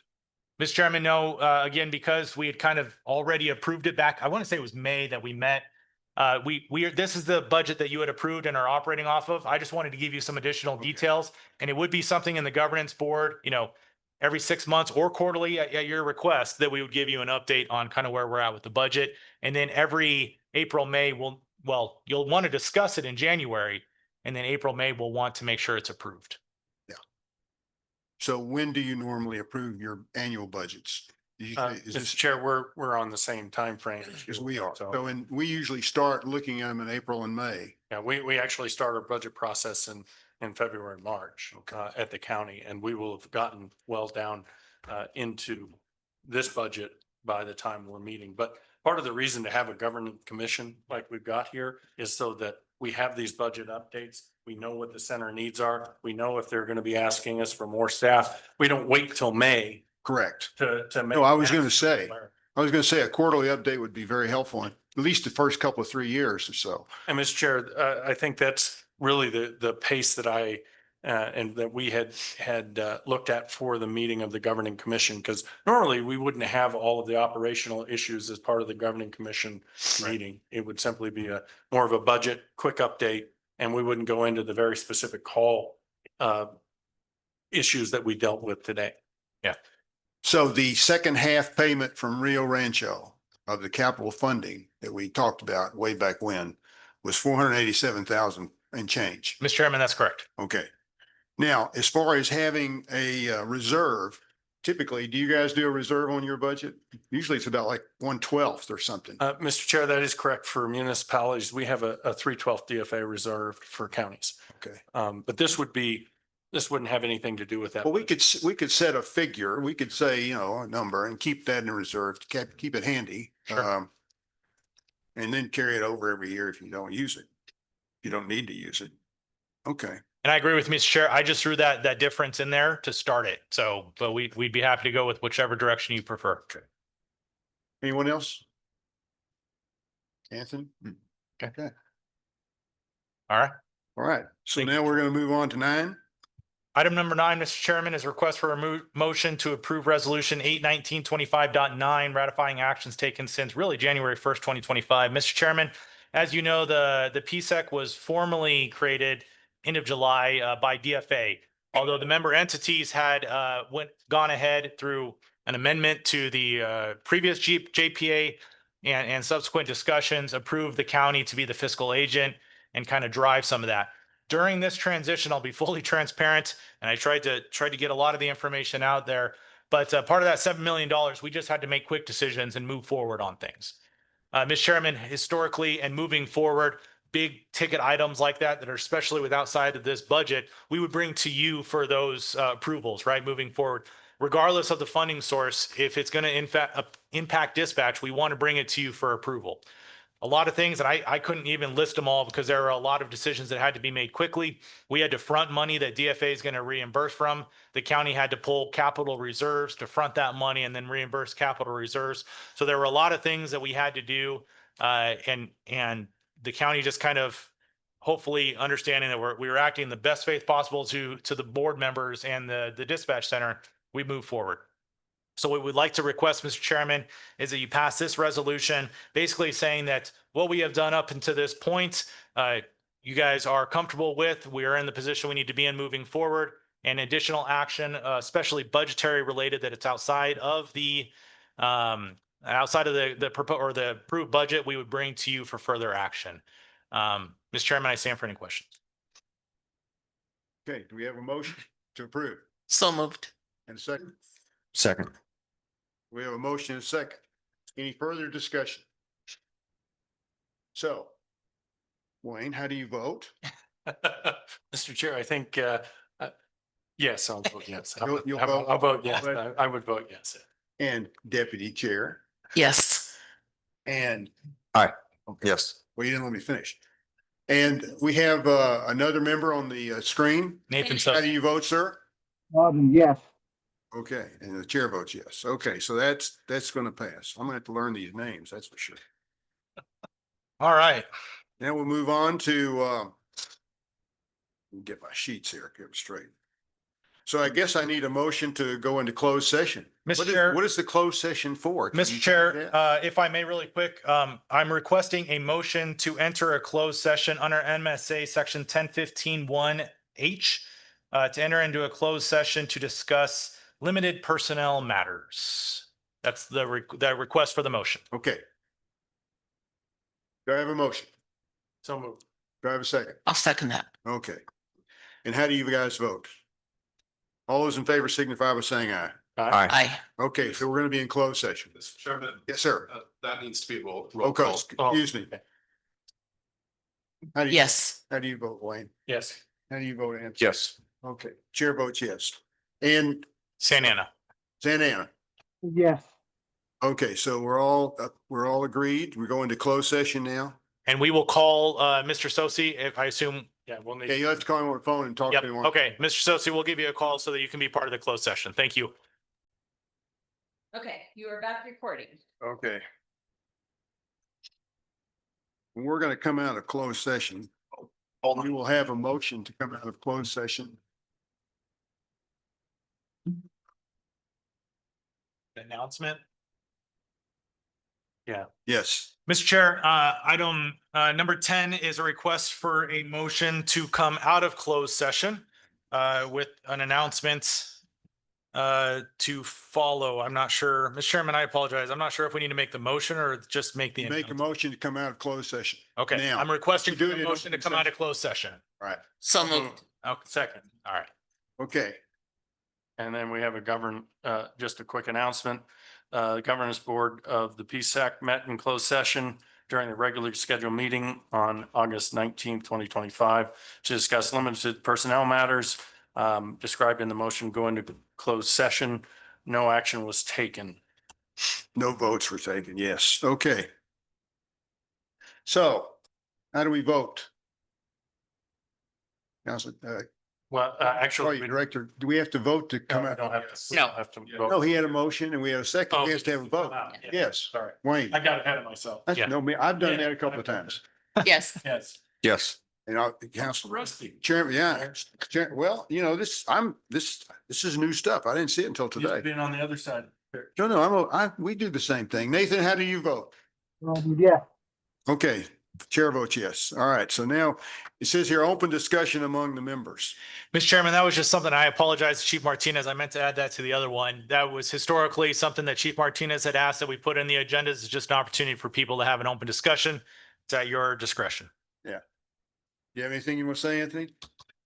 Other than let me out of here. The only thing I would say is a couple of things. thank you for whoever prepared the budget. That was really nice to see, just detail and how everything's outlined and stuff. And so I appreciate that. Thank you. Thanks. Those that know me, I try to keep up with the numbers and I try to have them, every quarter or whatever, and not requesting them is fantastic. So, Yeah. the other thing I just want to throw out to the board, this is going to get I'm going to have to get used to this because, being the chair of the previous board, I had kind of irons and everything and I kind of want to jump in. So, I'm honored to be, the chair of the operations board and have a seat at the governance board. I'm here for the dispatchers. I'm your advocate. I'm going to do my best, with the operations board. One of the things that's really important to me is this group of having a say when it comes to legislation, having a say when it comes to some of the things that I think can help offset us as far as budget. Eric and I have had conversations about a DFA approving, some of the items on this list of, you have subscriptions, but I don't know if that covers the fire pro QA. So there's things that we're going to need this board to be present at some of these meetings, whether they're in Santa Fe, sometimes they're on short notice, legislative session. I know Deputy Manager was up in Santa Fe quite a bit, and I just don't know if you're going to have that authority or if someone has to step into that role. But that's huge, having that representation for us as a dispatch center. And having you, Mayor, and others, and Bernalillo, I think that this is going to be great for us moving forward when it comes to these decision making, when it comes to budget and stuff, and having an attorney present is going to just stream things forward. So again, thank you for doing that. And Sandoval County, thank you for fronting a lot of this money to make this happen. So appreciate it. Thank you. I think you're right. I think it will work better. I hope it will work better. Okay. We have down here our next board meeting date of November 18th, 20. If I may. Okay, go ahead. One of the things I may suggest, this board doesn't need to meet, I don't believe, as frequently as the ops board. I think our next meeting should maybe be around November 18th. Sure. I agree with you. But at that meeting, one of the things I'd like to see on the agenda is a legislative priorities agenda and have that approved by the PSEC.